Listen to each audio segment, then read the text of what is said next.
Bonsoir à toutes et à tous et bienvenue sur Al24 News pour ce nouveau numéro d'Hebdo Show. Ce soir, j'ai le plaisir d'être accompagnée de Nassima Abdelrahman. Bonsoir Nassima. Bonsoir Nouhed, bonsoir à toute l'équipe. Saïd, non pas Saïd, Sami Haïdi est également avec nous. Salut Sami. Bonsoir Nouhed et bonsoir à tous nos téléspectateurs. Faisal Mataoui est également des nôtres. Bonsoir Faisal. Bonsoir Nouhed. Il y a également Mehdi Ghazal avec nous. Bonsoir Mehdi. Bonsoir Nouhed. Bonsoir à toutes et à tous. Et puis également autour de la table, Fouad Chergui. Bonsoir Fouad. Bonsoir, bonsoir à tous. Au sommaire ce soir, la visite d'État du président sud-africain Cyril Ramaphosa à Alger. Une visite suite à laquelle Alger et Pretoria ont confirmé une nouvelle fois leur union sacrée. La Syrie est à nouveau transformée en théâtre de guerre, une nouvelle séquence aux conséquences potentiellement désastreuses pour le pays mais aussi pour la région. Nous parlons également de la situation en France. La censure du gouvernement Barnier laisse les Français dans l'incertitude à la plus totale.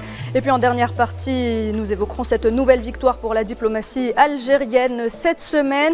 L'Algérie qui a réussi à inscrire l'habit traditionnel féminin du Grand Est à la liste représentative du patrimoine mondial de l'UNESCO.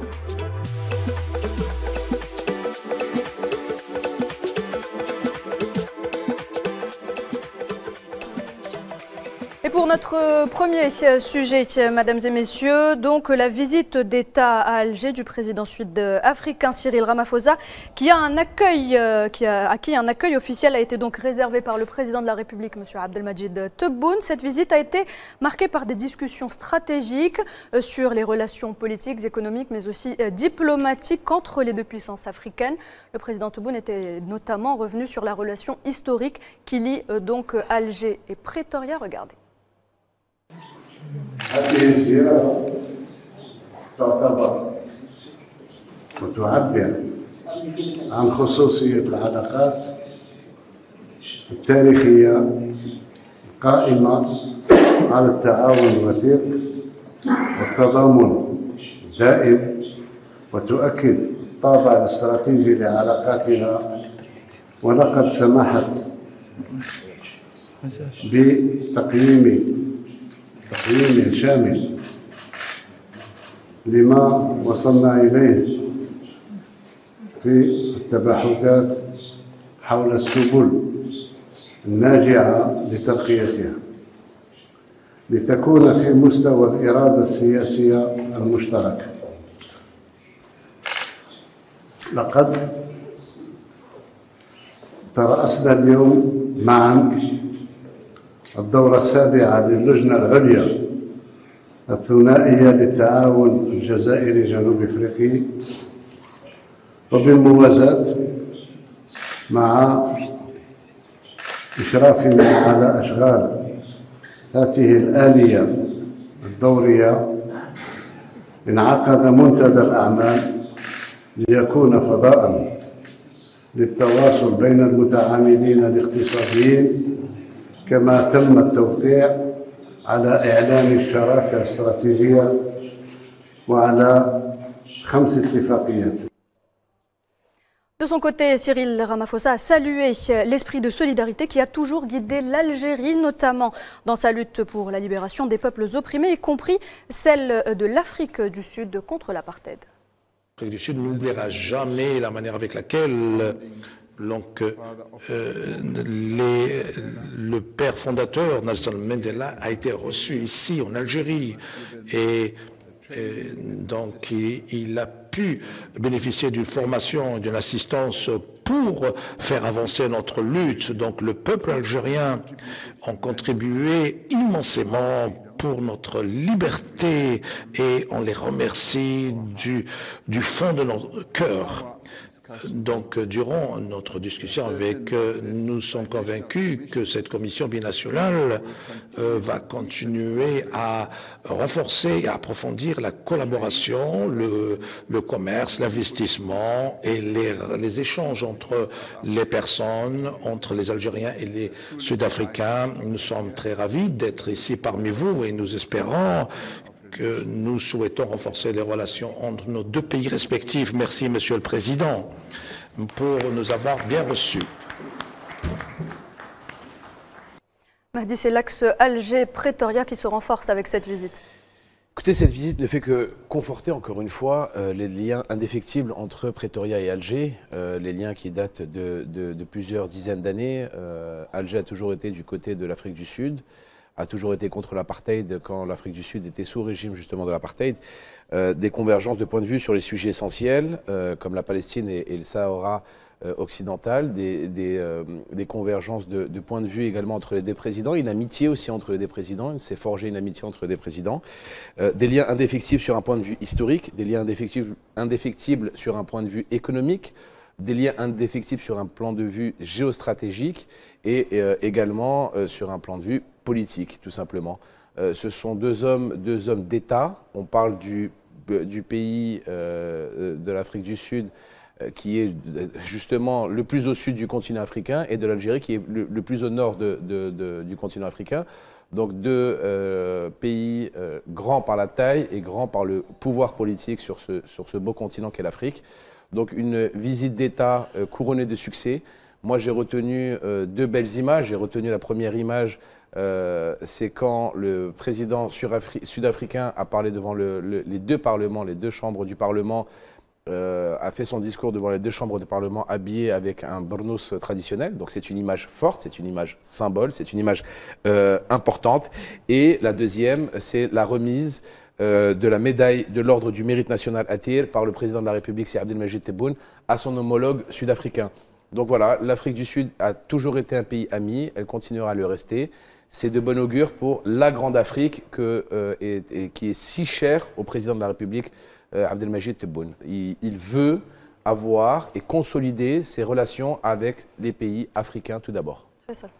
Oui, effectivement, comme disait Mahdi, il s'agit de deux grands pays, l'Afrique du Sud et l'Algérie, des pays qui ont des relations historiques depuis l'ANC, l'African National Congress, le parti de Nelson Mandela. Et Nelson Mandela a été entraîné, rappelez-vous, dans les années 60, en 1961, par l'armée de libération nationale, et c'est lui qui a dit: l'Algérie a fait de moi un homme. Et quel homme!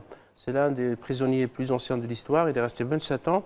Et le premier pays qu'il a visité après avoir purgé cette peine, c'était l'Algérie. Il a été accueilli comme un héros national. Et donc, pour dire que les relations entre l'Afrique du Sud et l'Algérie sont très fortes. Il y a eu un discours très fort aussi du président Ramaphosa devant le Parlement algérien réuni en congrès, les deux chambres au Club des Pins, où il avait souligné cette entente entre les deux États, entre les deux pays sur la lutte contre le colonialisme, en disant que les deux pays savent exactement ce que c'est que le joug colonial, ce que c'est que l'oppression, l'expropriation des terres, etc. Et il a rappelé qu'il y a quand même deux peuples qui luttent pour leur indépendance, le peuple palestinien. Vous savez que l'Afrique du Sud a été le pays qui a introduit la procédure devant la Cour internationale de justice, fortement appuyée par l'Algérie. Le président Abdelmajid Tebboune en a parlé dans la conférence de presse. L'Algérie appuie cette procédure légale selon le droit international. Il a également rappelé aussi le combat du peuple sahraoui pour son autodétermination, soulignant que le droit international doit être respecté. Au-delà, bien sûr, des relations, comme l'a souligné Mahdi, des relations économiques, parce qu'il y a une zone de libre-échange africaine, et cette zone de libre-échange est une occasion pour promouvoir les échanges. Et le président Ramaphosa a parlé justement de certains secteurs comme les énergies renouvelables, comme les voitures électriques, parce que ce sera probablement, selon les experts, les voitures du futur, l'agriculture, les transports, les infrastructures, etc. Et donc c'est une opportunité très très forte qui s'offre aux deux pays. Il y a la 7e commission mixte qui s'est réunie. Il y a aussi un forum des hommes d'affaires où il y a eu des discussions sur des opportunités d'investissement. Plusieurs entreprises publiques sud-africaines sont venues pour voir et étudier le marché algérien. Et l'axe Pretoria-Alger sera un axe non seulement diplomatique, politique, géostratégique, mais également un axe économique, parce que c'est un grand axe, puisque le président Ramaphosa a dit que malgré qu'il y a près de 8000 ou plus de 8000 km entre Cape Town, le Cap et Alger, mais les deux pays sont proches parce qu'ils peuvent encore, si vous voulez, réduire les distances à travers la coopération économique, culturelle, politique, etc. Si je peux rajouter, Faisal, ce qui est aussi important et qu'il faut rappeler, et c'est très important de le souligner, c'est les images qu'ont données cette visite d'État. Le président sud-africain a été reçu avec les honneurs par son homologue algérien, le président Abdelmajid Tebboune, et l'image du président sud-africain un peuple anciennement colonisé qui parle devant le Parlement des deux chambres avec le Brnos algérien, c'est une image forte. Très forte, absolument. On est dans un monde de communication. La communication est une arme. Oui. La communication de nos jours, en 2024, est une arme. Et cette image, eh ben, c'est pour marquer les symboles de la fraternité entre les deux peuples. Quand le président Sir Abdelmajid Tebboune donne l'ordre du mérite et décerne l'ordre du mérite au président sud-africain, c'est aussi un témoignage. Un témoignage fort, une reconnaissance forte envers le peuple sud-africain, parce qu'il est le premier représentant du peuple sud-africain, que l'Algérie se tiendra toujours à côté des peuples opprimés partout dans le monde. Donc, le président Abdelmajid Tebboune a toujours voulu une unité de l'Afrique. Et quand tu as deux des plus grands pays de l'Afrique, justement, qui sont d'une manière très fraternelle, sur la même longueur d'onde, sur tous les sujets, qu'ils soient politiques, économiques, comme tu le dis, culturels et également géostratégiques, c'est une image forte pour le monde entier. On réunit l'Afrique, on réunit avec des grands hommes le continent africain pour dire l'Afrique est présente, l'Afrique se développe, l'Afrique est émergente, l'Afrique sera là, l'Afrique est au rendez-vous en 2024. Les années 2020-2030, c'est les années de l'Afrique. C'est le continent de l'avenir. Exactement. Justement, 2 minutes, Faisal, le président de la République, Abdelmajid Tebboune, ne cesse de rappeler cette convergence de vues entre les deux pays, notamment au sujet de la décolonisation. Absolument, et d'ailleurs ça a été très important pour la Palestine et pour les Sahara occidentaux, comme l'a souligné le président Tebboune. Effectivement, il y a une convergence de vues. C'est ce lien très fort, parce que les deux pays savent ce que ça veut dire le colonialisme, ça confirme l'engagement du président Tebboune pour l'Afrique. Ils ont cette cicatrice. Parce ils ont cette cicatrice en commun. L'Algérie et l'Afrique du Sud ont la même cicatrice en commun de la colonisation, du mal de la colonisation, de la souffrance de la colonisation. C'est pour ça qu'ils s'entendent si bien. Et d'ailleurs, l'Algérie a soutenu le combat. C'était parmi les premiers pays, malgré que ce n'était pas encore un pays indépendant, mais l'Algérie, à travers l'armée de libération nationale, le FLN, avait soutenu le combat du peuple sud-africain contre l'apartheid des Blancs. Et ça confirme aussi cet engagement sur le plan politique et diplomatique. Et je pense que, personnellement, c'est un avis personnel, que l'Afrique du Sud et l'Algérie sont les meilleurs candidats pour être les membres permanents du Conseil de sécurité, puisque le président Ramaphosa et le président Tebboune ont parlé de la nécessité de réformer l'ONU. Justement, le président de la République en a parlé justement de la représentation de l'Afrique au sein du Conseil de sécurité des Nations Unies. On l'écoute et je vous donne ensuite la parole, Samy. اتفقنا على تكثيف جهودنا داخل الأمم المتحدة والاتحاد الإفريقي لتعزيز دور قارتنا والعمل من أجل تحقيق مطلب إفريقي لإصلاح منظومة مجلس الأمن من خلال تصحيح الظلم التاريخي تجاه إفريقيا. Alors voilà, Samy, on l'a entendu, le président de la République qui veut que l'Algérie et que l'Afrique du Sud soient le porte-voix de l'Afrique. Oui, les deux sont les porte-voix de l'Afrique et proposent une réforme structurelle des Nations Unies pour aller vers une organisation des Nations Unies plus représentative du continent. Et il est intéressant de signaler que les propos du président de la République s'inscrivent dans cette parfaite convergence de vues entre Alger et Pretoria sur l'ensemble des dossiers internationaux, tant régionaux que sur la scène internationale. Il faut dire, voyez-vous, que Alger et Pretoria sont un axe inflexible et solide, qui se raffermit dans un contexte géopolitique qui s'accélère, on le voit bien. La visite du président sud-africain a porté ses fruits parce que, permettez-moi de vous rappeler qu'elle a été sanctionnée par la signature de 5 mémorandums d'entente dans plusieurs domaines, de la coopération spatiale à la coopération économique, en passant par l'innovation, mais également la coopération judiciaire. Par ailleurs, les deux chefs d'État, donc le président Tebboune et Cyril Ramaphosa, ont procédé à la déclaration commune de partenariat stratégique, ce qui est quand même un pas supplémentaire vers ce renforcement stratégique entre les deux pays. Et effectivement, les deux pays sont animés par une lutte historique ancienne contre le colonialisme et présente pour la défense des causes justes et des opprimés dans ce monde. Et justement, je tiens aussi à rappeler, mesdames et messieurs, que cette visite intervient dans un contexte marqué par un regain de révolte des pays africains contre le néocolonialisme. Donc la jeunesse africaine s'est vraiment réveillée ces dernières années pour dire stop au colonialisme et à la présence notamment de la France au niveau de Si les deux pays devraient être désignés aujourd'hui en 2024 comme étant représentatifs de qu'est-ce qu'est l'Afrique, la nouvelle Afrique, l'Afrique qui se développe, l'Afrique émergente et l'Afrique qui a un poids politique et qui s'affirme, si deux pays parmi tous les pays d'Afrique devraient être représentés pour être membres permanents du Conseil de sécurité de l'ONU, c'est l'Afrique du Sud et l'Algérie. C'est une évidence. C'est les deux poids lourds aujourd'hui. C'est les deux poids lourds, c'est les deux locomotives de l'Afrique actuellement. Donc ils ont toute la légitimité et ils ont toute la représentativité pour justement justifier de leur voix par rapport au Conseil de sécurité et des membres permanents de l'ONU, pour donner l'image nouvelle et l'image forte d'une Afrique forte et d'une Afrique émergente. Et d'une Afrique avec un avenir sans aucune ingérence étrangère. C'est les deux pays sans ingérence étrangère, ça a été rappelé par M. Ramaphosa et le président Tebboune. Et il faut rappeler que la déclaration de Sirte en 2005, Nouhed, parlait de la nécessité de réforme de l'ONU. Déjà, à l'époque, en 2005, à Sirte en Libye, on demandait à ce que l'Afrique soit représentée par deux États.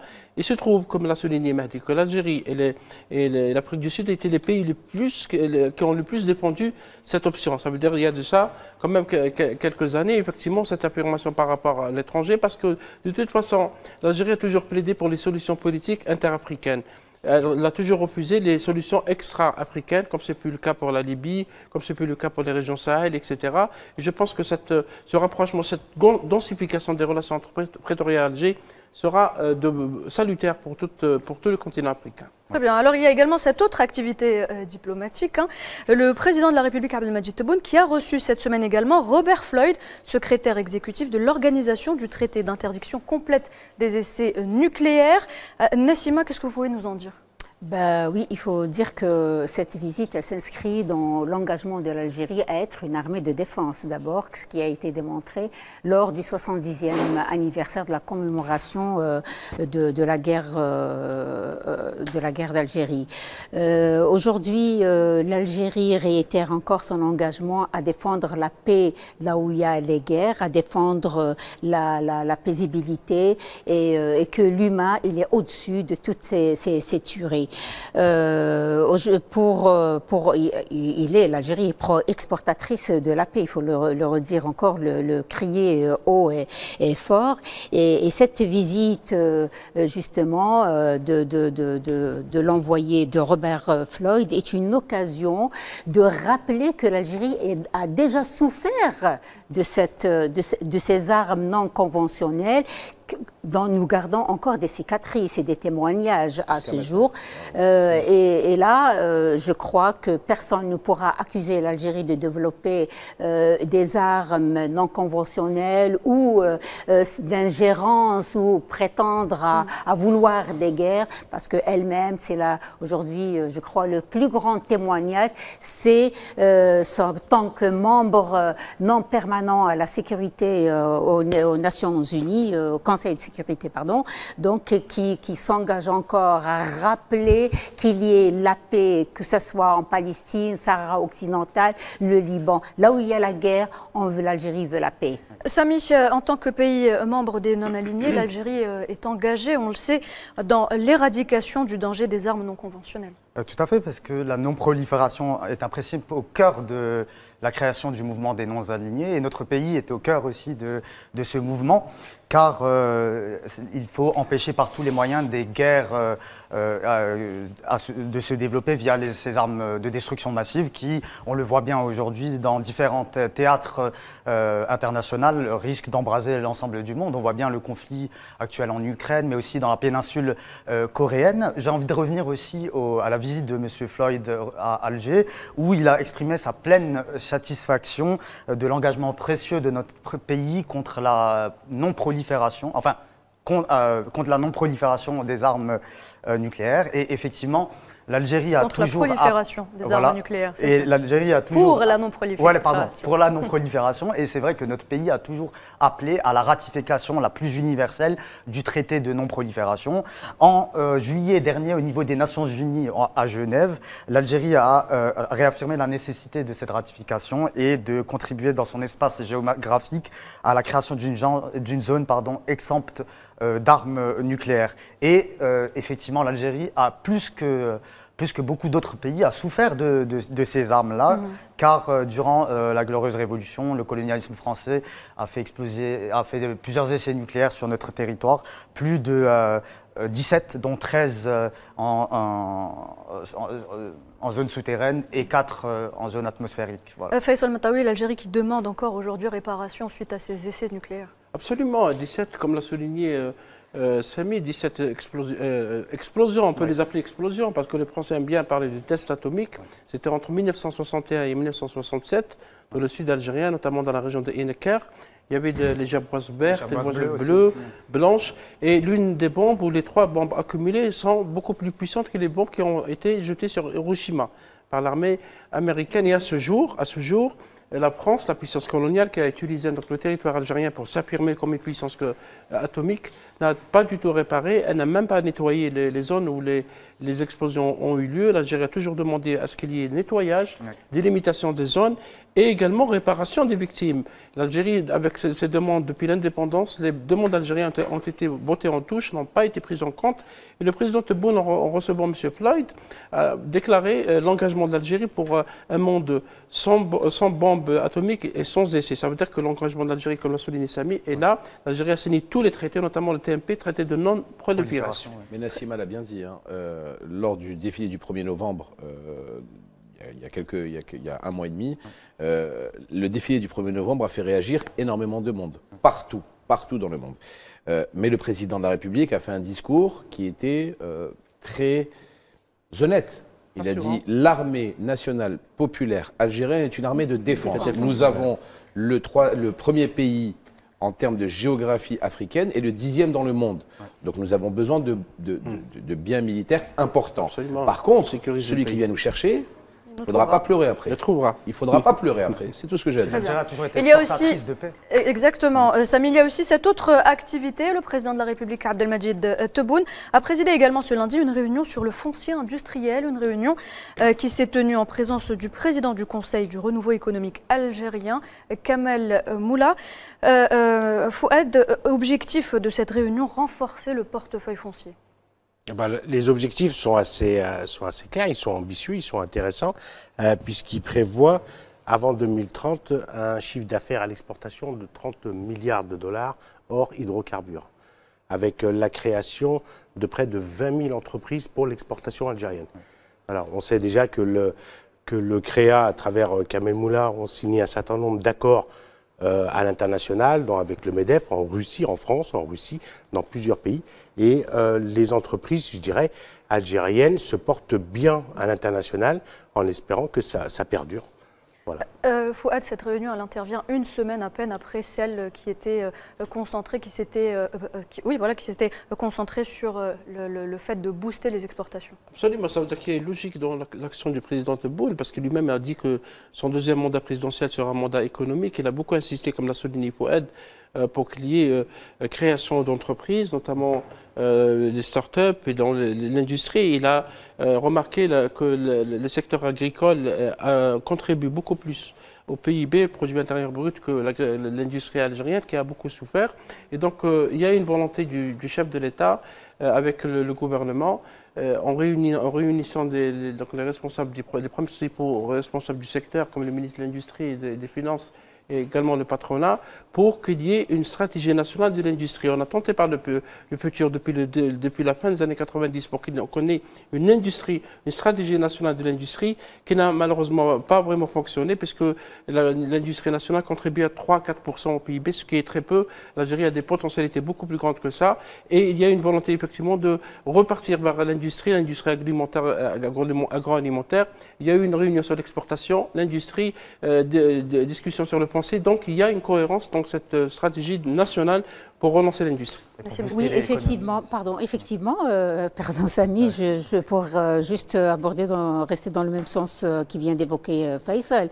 La diversification de l'économie nationale est très importante, d'où l'objectif par la création de nouvelles zones industrielles pour pouvoir justement et permettrait à diversifier bien sûr l'économie, les secteurs d'activité et puis devenir, pourquoi pas, un pôle important et incontournable de l'économie nationale et qui a toute l'attitude à s'ouvrir sur le Grand Afrique. Le mandat, de toute façon, le président l'avait dit lors de des différents discours lors de sa campagne présidentielle, le deuxième quinquennat est un quinquennat économique. Il l'a martelé à plusieurs reprises. Il y a des orientations économiques qui sont là pour promouvoir la diversité hors hydrocarbures, la production locale et l'exportation. C'est une promesse, il a l'habitude de tenir ses promesses, ne vous inquiétez pas que sur les 5 prochaines années, il va avoir un cap justement vers l'économie et vers l'exportation. C'est une très bonne nouvelle. À l'époque, on achetait tout et n'importe quoi à l'étranger, maintenant on produit et on vend à l'étranger. Le changement est important et le changement est notable pour notre économie nationale. Après, ce qui est important de souligner, c'est l'infrastructure ferroviaire et routière. Parce qu'il faut savoir qu'on avait un sérieux problème en Algérie en ce qui concerne les autoroutes et les trains. Aujourd'hui, il y a des chantiers gigantesques qui s'ouvrent et qui démarrent et qui vont permettre le développement de cette économie vers l'Afrique. Très bien, merci Fouad. La suite de cette émission dans quelques instants.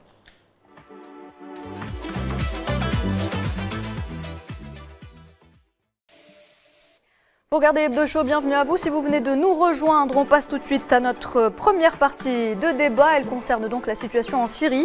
Une offensive surprise et fulgurante a été orchestrée par des terroristes et des groupes armés, notamment des membres de Hayat Tahrir al-Sham. Ça s'est donc tenu le 27 novembre dans le nord-ouest de la Syrie, faisant tomber la deuxième plus grande ville du pays, Alep, en l'espace de 4 jours. À ce jour, les terroristes continuent à progresser dangereusement sur le terrain. Ils annoncent la prise de plusieurs localités et villes et disent se rapprocher de la capitale Damas. La présidence syrienne a nié de son côté aujourd'hui les fake news sur une prétendue fuite du président Bachar al-Assad. Faisal Matawi, comment qualifier ce qui se passe en Syrie aujourd'hui? Oui, la Syrie, c'est un pays qui souffre depuis très longtemps, très longtemps. La Syrie, pour rappel, faisait partie du groupe de refus. C'était un groupe d'États arabes qui était contre ce qui est appelé la normalisation avec Israël. Ou l'entité sioniste, il y avait l'Irak, le Yémen, la Libye, la Syrie et l'Algérie. Regardez les autres pays, comment ils ont été en grande partie massacrés, comme l'Irak, comme le Yémen, comme la Libye. L'Algérie résiste grâce à son armée forte et grâce aussi à sa population. Et donc, comme si l'histoire se répète pour ce pays, qui était l'ancienne capitale, Damas, Damasque, qui est considérée comme l'une des plus anciennes, pour ne pas dire la plus ancienne ville du monde. Regardez comment, comme Alep aussi, l'ancienne Aleppo. Et donc, c'est un pays qui probablement paye le prix de son engagement, de ses positions politiques. C'est devenu un territoire où tout le monde vient s'essayer. Il y a beaucoup de bases militaires sur ce territoire, américaines, russes, iraniennes, turques. Il y a beaucoup de groupes. Et le nord de la Syrie, qui a été vraiment un endroit où il y avait des groupes qui sont venus de partout, Tahrir al-Sham, c'est l'ancien Jabhat al-Nusra, ça veut dire l'ancien Qaïda. L'ancien Qaïda qui a commis des massacres dans la région d'Alep et d'Idlib, etc. Et maintenant qui est devenu, selon le nouveau langage médiatique, un groupe donc potable.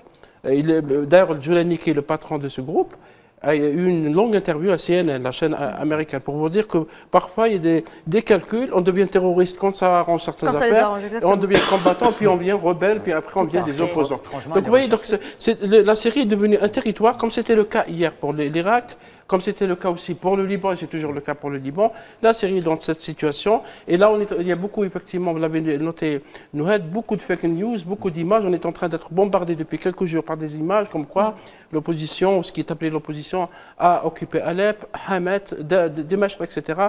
Malheureusement, l'histoire est très douloureuse pour ce pays. Samy, justement, on évoque les fake news avec Faisal Matawi. On remarque la profusion de beaucoup d'informations, vraies ou fausses. Est-ce qu'on peut parler aujourd'hui d'attaque informationnelle à grande échelle? Tout à fait. C'est une guerre de l'information, une guerre cognitive dite de 5e génération, où effectivement la Syrie, je rejoins totalement les propos de Faisal, est visée par un complot qui ne dit pas son nom et qui est ourdi en raison de ses positions, celle du front du refus et de la fermeté.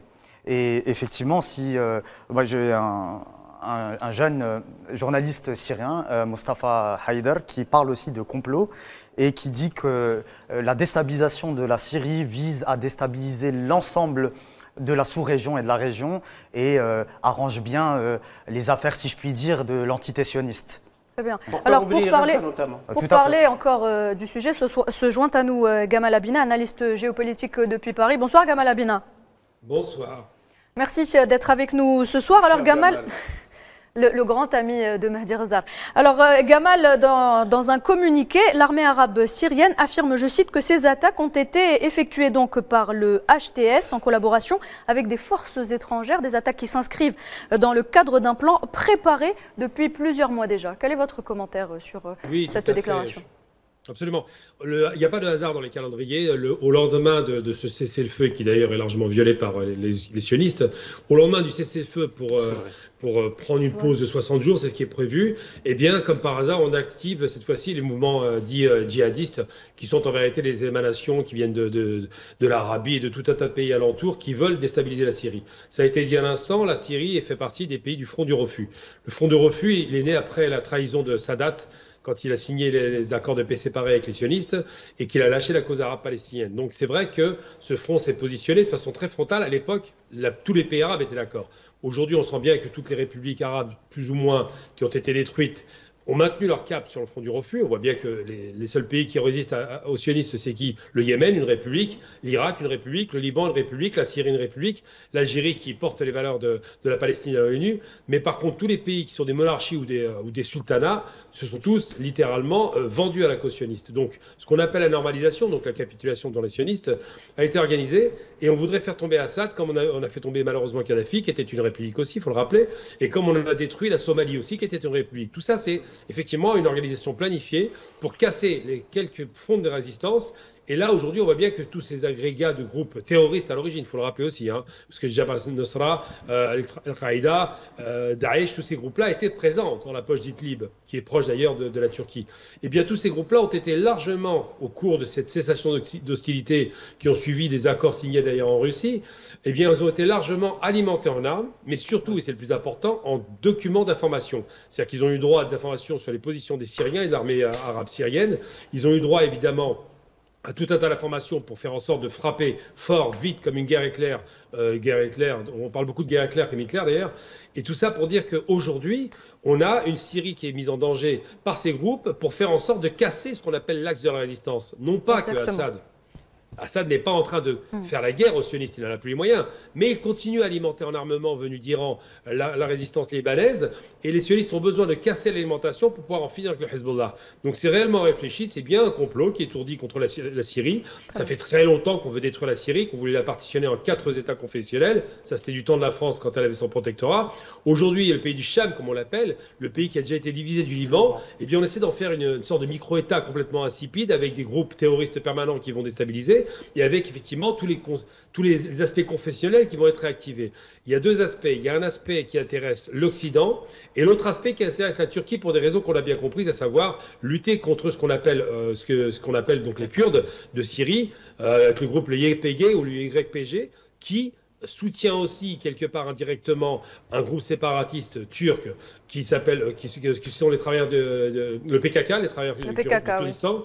Voilà, donc tous ces groupes-là commencent plus ou moins à s'afféoder, et c'est vrai qu'Erdogan est inquiet au sud de la frontière parce qu'il ne veut pas entendre parler d'un groupe kurde indépendant en Turquie, que de l'autre côté les Américains font pression pour faire tomber Assad pour des raisons qu'on a comprises, puisque les chèques étaient consommés en 2015 et en 2016, et qu'il se trouve que la Russie est engagée sur l'Ukraine, a du mal à activer 2 fronts militaires, on voit bien qu'ils ne sont plus tellement actifs en Syrie. Il se trouve que l'Iran, qui est inquiet de l'arrivée de Trump, a tendance à lever un peu le pied même si elle envoie des combattants, et il se trouve effectivement que cette offensive éclair avait pour but de faire tomber très vite. Gamal, juste une chose, Gamal, est-ce que maintenant le monde comprend pourquoi la garde des frontières est très importante? Pourquoi, par exemple, l'Algérie, on dit toujours de l'Algérie comme quoi on a une armée qui protège bien ses frontières, c'est si important de nos jours. La porosité des frontières syriennes a fait que justement tous les mercenaires du monde vont s'entraîner sur le sol syrien pour faire tout et n'importe quoi. Et quand le plus grand pays d'Afrique, qu'est l'Algérie, a une armée nationale populaire forte et une armée nationale populaire qui protège l'ensemble de ses frontières, et ben voilà pourquoi le président de la République et son chef d'état-major ont une sorte de un dogme pour justement protéger les frontières, parce que tout vient de l'étranger. Ce n'est pas aujourd'hui, malheureusement, ce n'est pas le peuple syrien qui se lève contre son État. C'est des mercenaires étrangers qui viennent créer à l'intérieur des fractions et qui armées veulent intégristes. diviser l'État de Syrie. Donc c'est très important de bien protéger ses frontières. Mais d'un point de vue extérieur, les gens ne comprennent pas ça. La Syrie est un grand pays, la Syrie a beaucoup de frontières, comme l'Algérie a beaucoup de frontières, et ça vient de partout. La Syrie est attaquée du nord au sud, de l'est à l'ouest, est attaquée de partout. Et c'est ça qui est dangereux. Et si on n'aurait pas eu une armée nationale populaire forte et des forces de police fortes pendant la décennie noire, l'Algérie serait comme la Syrie aujourd'hui. Et ça, les gens ont tendance à l'oublier. Ils ont tendance à l'oublier. On serait dans un état de chaos actuel comme à Damas. Et c'est ça le problème. Tout à fait. On a les questions, par exemple, de ce qu'on appelle donc l'Algérie a ce qu'on appelle une colonne vertébrale. C'est l'armée. D'abord parce que c'est l'armée qui a libéré le pays, il ne faut pas l'oublier. Hein. C'est la LN. Ensuite et surtout parce qu'effectivement, on a un pays qui a 7 frontières en Afrique, dont les 3/4 de ces frontières en réalité sont instabilisées. Exactement. Le Mali, très en difficulté. La Libye qui est alimentée par une guerre civile de l'extérieur. N'oublions jamais une chose. Hein. Il n'y a pas eu de guerre civile en Libye. Il y a eu des agents étrangers qui ont provoqué une guerre, qui ont essayé de faire une scission. Exactement. Voilà. Je suis tout à fait d'accord. Voilà. Et la guerre civile en Libye a été planifiée par l'Occident. Ça fait longtemps qu'il voulait la peau de Kadhafi parce qu'il a nationalisé le pétrole, comme l'Algérie, je le rappelle, en 72, la Libye, je veux dire. Et donc, ce qui se passe, c'est qu'on en voulait avec Kadhafi parce que c'était un anticolonialiste, tout simplement, et qui soutenait la Palestine et qui était pro-africain. Bref. Eh bien, l'Algérie, c'est pareil. Elle a à peu près les mêmes paradigmes, pro-africaine, pro-palestinien, anticolonialiste. Eh bien, tous ces éléments, ça gêne le monde occidental qui a besoin de voir ces pays fragilisés. La différence, c'était dit à l'instant par Mehdi, l'Algérie a su développer une armée puissante parce que ce qui fonde la stratégie algérienne, c'est d'abord la sécurité du territoire par l'armée, et c'est très bien de le faire. C'est ça. On ne peut pas dire d'un pays qui fait 2 400 000 km² que c'est un pays qui va laisser une porosité à ses frontières. Il faut les sécuriser. Le peuple participe de ça aussi, il ne faut pas oublier. Justement. C'est vrai que la Syrie était beaucoup plus en danger. Parce que la Syrie, c'est à la croisée des chemins et surtout elle est en contact direct avec les sionistes. Donc c'est une des raisons pour lesquelles, effectivement, ça fait très longtemps qu'on a voulu la détruire et qu'aujourd'hui, malheureusement, manifestement, avec la perte d'une partie du territoire, on semble avoir des résultats, même si on n'est pas encore certain de l'issue, mais tout de même. Faisal, est-ce qu'on peut dire aujourd'hui qu'il pourrait exister un effet domino en Afrique du Nord ou encore au Sahel, où il y a donc une profusion de ces groupes terroristes? Oui, absolument, parce que, comme l'a expliqué M. Gamal Abina et Mehdi, les groupes appelés djihadistes, tantôt terroristes, parfois armés, on ne sait pas quoi. Ça dépend pour qui ils roulent. En fait. Ça dépend, oui. Quand ils roulent pour certaines parties, ce sont des combattants. Non, ce sont des révolutionnaires. Et quand ce sont des terroristes, quand ils ne vont pas dans le sens de la doctrine étrangère, eh ben, ce sont des terroristes. Absolument. Par exemple, pour répondre à votre question, en Syrie, il y a plusieurs groupes. Il y a les FDS, les Forces démocratiques de Syrie, qui sont des Kurdes. Et Gamal a raison, parce que le Kurdistan, le Grand Kurdistan, c'est un grand projet qui existe depuis très très longtemps pour fractionner la Turquie, l'Iran, la Syrie et l'Irak. Il y a le Hayat Tahrir al-Sham, qui est l'ancien Qaïda. Et il y a l'armée nationale syrienne qui est au nord et qui est soutenue par la Turquie. Tous ces groupes sont en train de s'entretuer. Qu'en sera-t-il lorsqu'ils prendront le pouvoir? Et je pense que c'est ça le projet. Le projet n'est pas uniquement de porter atteinte à l'État syrien, mais également de le détruire carrément. Et effectivement, ça peut avoir un effet d'entraînement. Parce que quand le mouvement appelé Daesh ou Dawla Islamiyya, c'était en Irak, et regardez qu'est-ce qu'ils ont fait en Irak. Curieusement, ces groupes ne menacent jamais Israël. Ils n'ont jamais, à aucun moment, dit qu'il faut exporter ce qu'ils appellent le djihad vers Israël. Mais c'était toujours contre la Syrie, contre l'Irak. Et là, c'est le sud de la Libye, c'est le Soudan qui a été divisé en deux, c'est la Somalie qui a été fractionnée, c'est le Yémen qui a été en grande partie absolument, le Mali, le Niger. Donc ce moment, effectivement, ça peut devenir un danger pour tous les pays arabes et les pays africains. Le front du refus, justement, quand tu as dit les 5 pays du front du refus, il ne reste qu'une république qui est droite et debout, c'est l'Algérie. Sur les 5 pays qui étaient membres du Front de refus, ce n'est que l'Algérie qui est restée, on va dire, solide. Et je tiens à chaque fois à le rappeler, je le rappelle encore aujourd'hui, l'Algérie est le seul pays au monde, qui a vaincu le terrorisme. Seul. Absolument. Arrêtez de l'oublier, il faut toujours marteler ça. L'Algérie a combattu et a vaincu le terrorisme seul. Samy, allez-y. Non, je suis entièrement d'accord avec ce que vient de dire Mahdi. L'Algérie a résisté seule et a réussi à vaincre l'hydre terroriste. Et en parlant de cet hydre terroriste, il faut rappeler qu'en 2011 et en 2012, on a tous vu ces images qui ont été diffusées dans la plupart des réseaux sociaux de ces forces d'occupation de l'entité sioniste qui ont soigné notamment sur le mont du Golan les terroristes pour attaquer la République arabe syrienne. Effectivement, la multiplication des conflits dans l'ensemble de la région, notamment en Afrique, mais également au Soudan, au Sahel, au Proche et Moyen-Orient, peuvent laisser présager le pire. D'ailleurs, permettez-moi de citer une phrase d'un expert du Proche-Orient français, Fabrice Balanche, qui dit que la situation en Syrie risque de se diriger tout droit vers celle de la Libye. D'accord, très bien. Allez en Libye aujourd'hui, demandez au peuple libyen s'il ne regrette pas la période Kadhafi. Allez en Irak, demandez au peuple irakien s'il ne regrette pas la période Saddam Hussein. Allez au Yémen, allez dans tous ces pays-là qui ont été ravagés par des ingérences étrangères. Allez dans ces pays-là et faites on parle tout le temps de démocratie. Faites un référendum. Est-ce qu'ils étaient mieux? Est-ce qu'ils vivaient mieux? Est-ce qu'ils étaient plus en sécurité pendant la période où, d'après eux, certains, entre guillemets, dictateurs étaient au pouvoir, ou maintenant? Posez les bonnes questions aux gens, posez les bonnes questions au peuple. Vous serez surpris des réponses. Nassima, j'ai une question pour vous. Est-ce que cette offensive surprise donc sur la Libye est l'un des objectifs censés affaiblir l'axe de la résistance donc, et étouffer notamment le Hezbollah libanais? Oui, tout à fait. Moi, je voulais juste rebondir sur tous les groupes terroristes, que j'appellerais terroristes. C'est une fabrication de l'entité sioniste. Pour preuve, aujourd'hui, quand il y a eu la guerre au Liban ou à Gaza, pourquoi ces groupes, si vraiment ils appelaient le djihad au nom de l'islam, pourquoi ils n'ont pas réagi à défendre la cause palestinienne ou intervenir dans le sud du Liban? Donc encore une preuve que ces groupes, c'est une fabrication de l'entité sioniste. D'ailleurs, et leur but, c'est donc d'affaiblir l'axe de la résistance. Bien sûr, d'affaiblir la résistance libanaise, le Hezbollah et Hamas aussi à Gaza. S'il y a eu le cessez-le-feu au Liban, il a été calculé pour pouvoir, parce qu'ils savaient très bien qu'ils ont échoué. D'ailleurs, Ben Gvir, qui l'a qualifié d'un accord de la honte pour l'entité sioniste et de la honte historique qui va encore que l'histoire retiendra parce qu'ils ont échoué. Il faut le reconnaître qu'ils ont échoué aussi du Liban. Là, c'est pour pouvoir entamer leur projet d'extension et s'accaparer de la Syrie, parce que c'était une planification. Moi, j'appellerais aujourd'hui tous les intervenants, tous ces groupes-là, c'est une armée cosmopolite. Elle est composée de toutes les nationalités, hormis quelques petits groupes de Syriens. Vous allez trouver des Ukrainiens. On appelle ça dans le jargon militaire des mercenaires. Des mercenaires.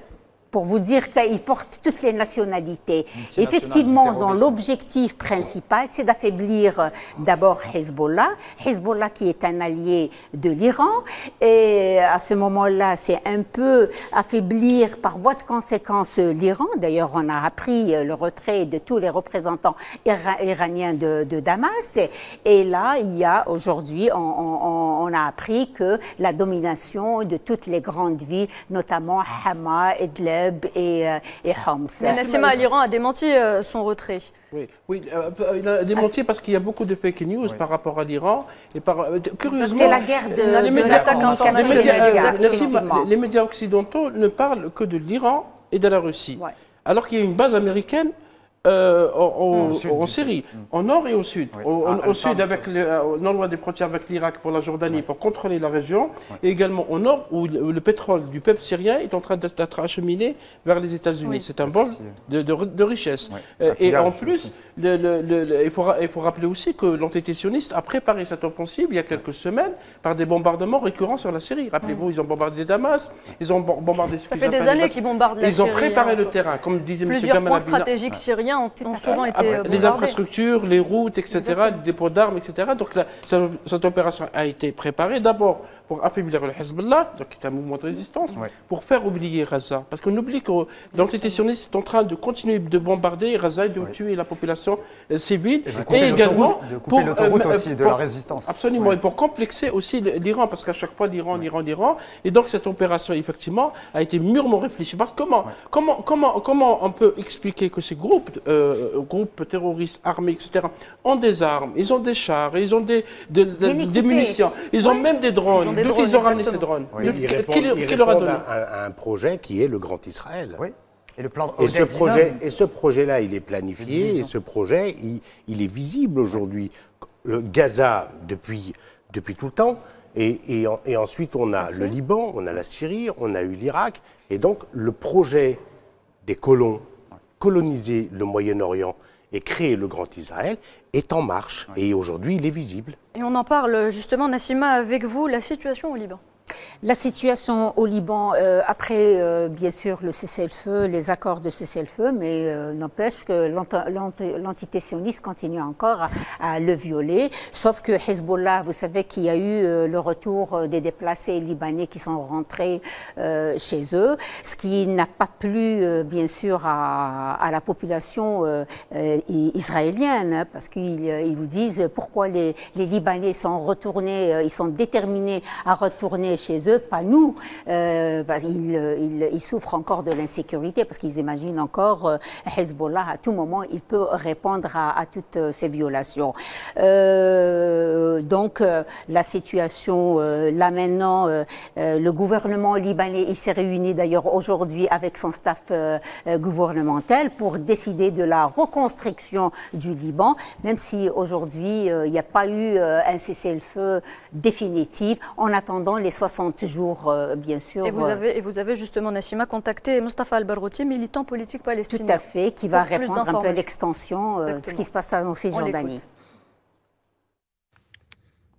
لا يوجد مفاوضات في هذه الأيام بشأن وقف إطلاق النار في غزة، وذلك بسبب التعنت الإسرائيلي وبسبب مواقف نتنياهو الذي تعمد تخريب المفاوضات كل مرة، حتى عندما وافق على بعض الاتفاقات وبعد إعلانها تم التراجع عنها. لذلك المعضلة كانت وما زالت موقف الحكومة الإسرائيلية وموقف نتنياهو.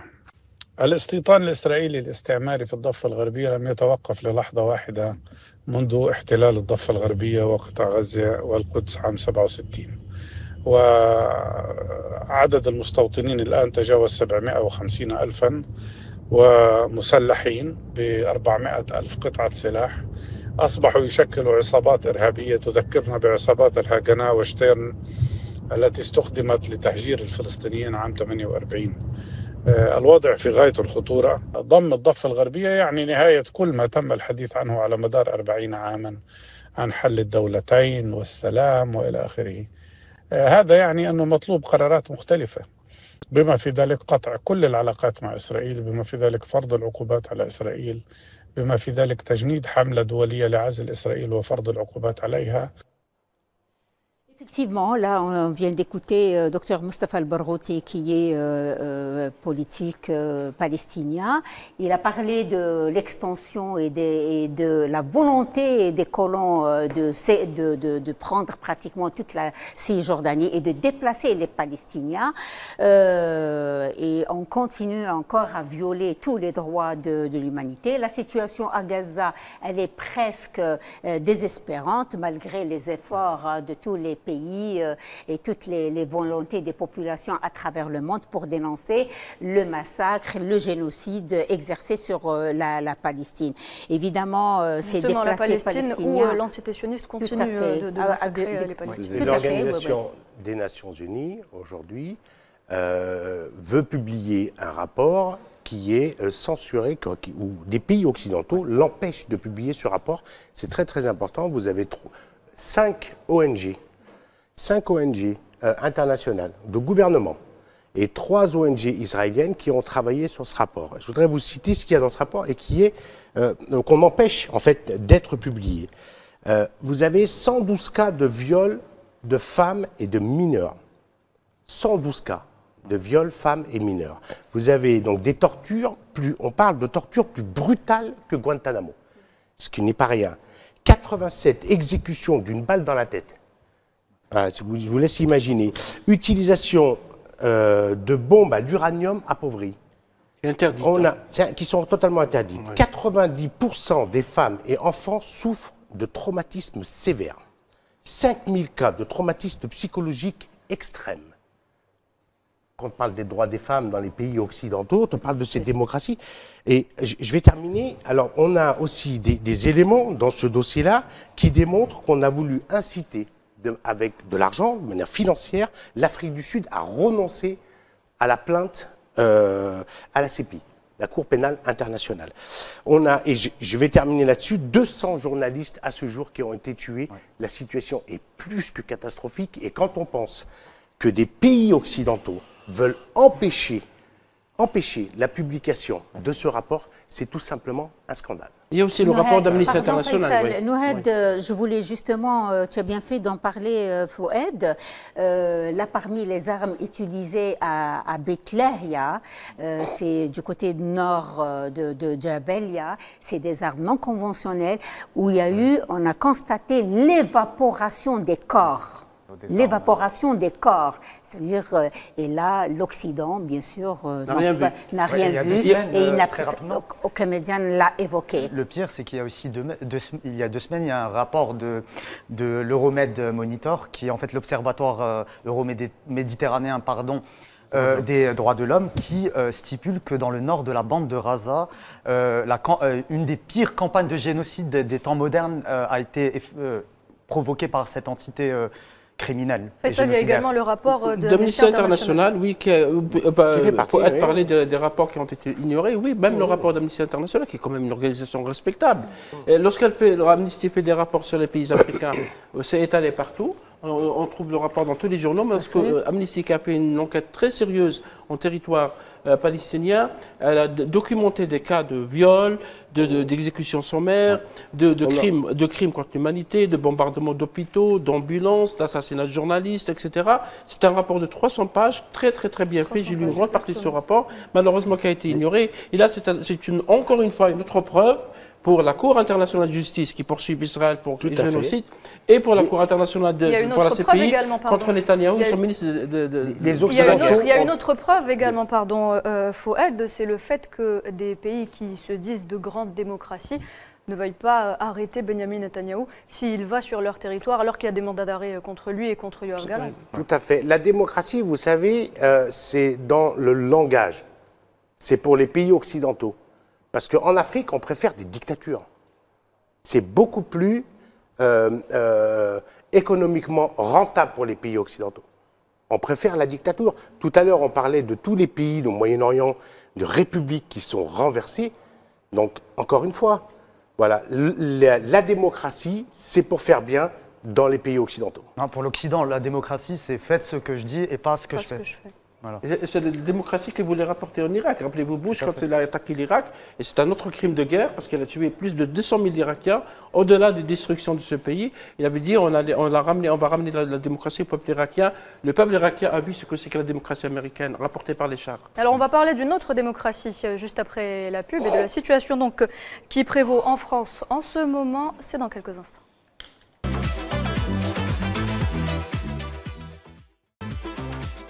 Vous regardez Hebdo Show, bienvenue à vous. Si vous venez de nous rejoindre, on passe tout de suite à notre autre débat de la soirée, la crise politique en France. Gamal Abina est toujours avec nous. En France, donc, la censure du gouvernement Barnier laisse les Français dans l'incertitude la plus totale. La motion, on le rappelle, de censure a été largement adoptée par les élus de l'Assemblée nationale. Michel Barnier a donc démissionné, déposé sa démission jeudi. Gamal Abina, quel est le ressenti des Français aujourd'hui ? Alors, le ressenti des Français est difficile à dire parce qu'il n'y a pas vraiment de sondage, parce qu'on ne les interroge pas, mais il y a une réalité. Au moins depuis le début de cette folle aventure de la dissolution voulue par M. Macron, qui espérait atomiser l'opposition, bah, il s'est trouvé coincé, il a demandé à faire une élection en 21 jours en plein mois de juillet. Finalement, il s'est complètement trompé, ça a été une catastrophe pour lui. Ensuite, il a invoqué pour ne pas nommer un membre de l'opposition des Jeux Olympiques, on a compris l'arnaque. Ensuite, il a nommé finalement, après que l'opposition ait proposé plusieurs candidats, il a nommé quelqu'un proche de ses idées politiques, de droite en l'occurrence, donc M. Barnier, arrivé 4e aux élections, on le sait tous, donc c'est le perdant qui a gagné. Et ensuite, il ne s'attendait pas du tout à ce que ce gouvernement dure, mais il espérait que ce gouvernement fasse passer, soit par l'Assemblée, soit par 49.3, ces réformes qui sont impopulaires, des réformes antisociales. C'était une économie de 41 milliards qui était prévue. Bon, il se trouve que maintenant, c'est un échec. Et M. Macron, qui continue dans le déni, a eu un discours je trouve assez extraordinaire, lunaire, pour utiliser le terme le plus en vogue actuellement. Il a dit que c'était la faute des Français, finalement, et de l'opposition. Non, mais Or, Gamal, excuse-moi, je t'arrête juste 2 petites minutes. Le gouvernement Barnier, je vais te mettre une colle, je vais te poser une colle. Le gouvernement Barnier, il a mis combien de temps pour être nommé? Ah, ça traîne en longueur, hein, ça n'a pas été 76 fait, jours. Tout à fait. Combien de temps il a duré au pouvoir? 3 mois. 3 mois maximum. 74 jours. Il y a eu plus de temps pour nommer le gouvernement Barnier que le gouvernement Barnier a eu pour légiférer. Et il y a une chose aussi qui a eu pour gouverner, on va dire, qui a eu pour gouverner.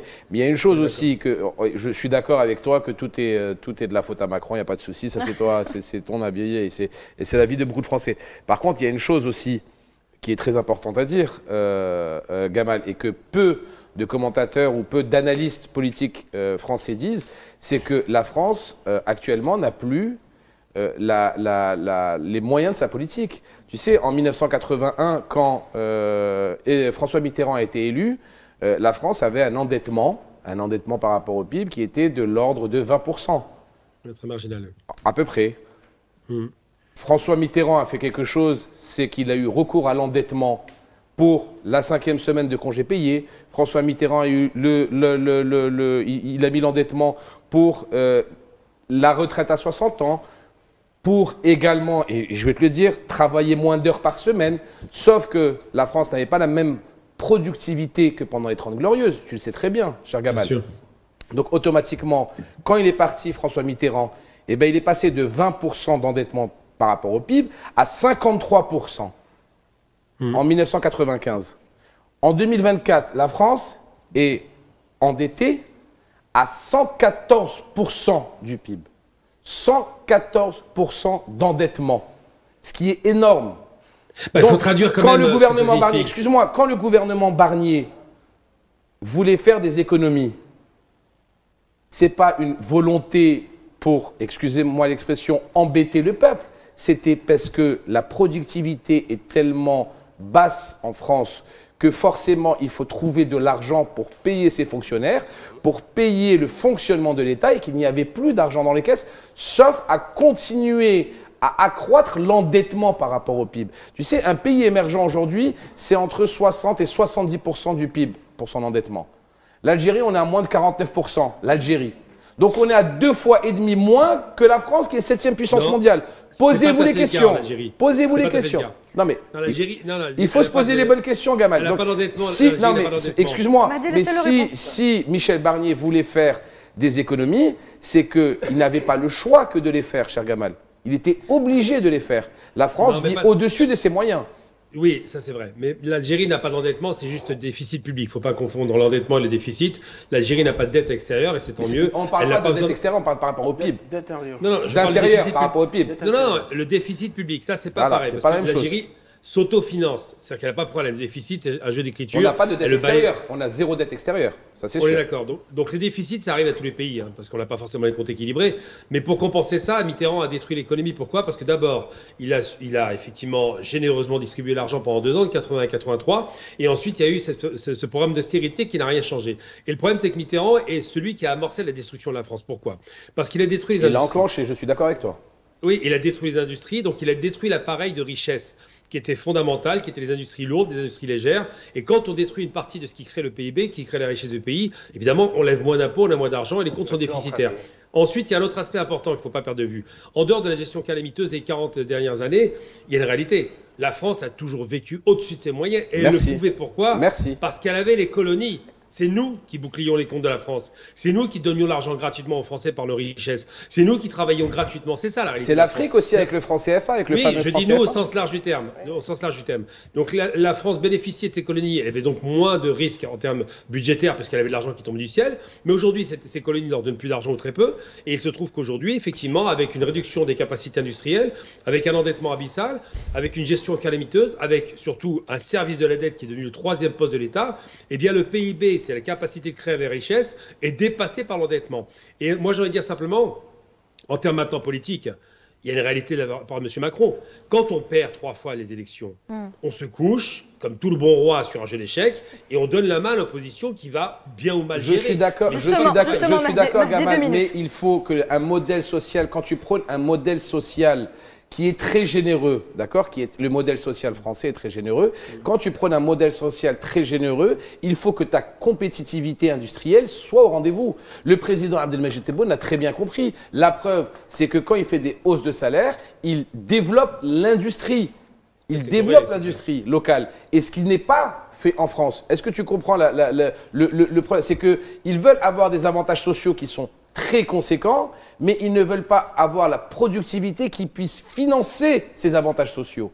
D'où la dette qui n'arrête pas d'exploser. Donc comme Michel Barnier demande 41 milliards d'économies sur sa loi de finances, enfin sur son budget de la sécurité sociale, en l'occurrence qui a été censuré, eh ben, il est obligé de le faire en tant que gestionnaire, parce que si tu ne le fais pas, tu vas continuer à accroître la dette. Et quand l'extrême droite se fend d'un message en disant « nous sommes contre » ces économies, l'extrême droite joue à un jeu dangereux, très dangereux pour on va le dire, la perte complète de l'indépendance économique française. Parce que la France va continuer à emprunter à des taux énormes à la BCE ou aux organismes mondiaux et qui va ne faire que accroître encore et encore la dette française.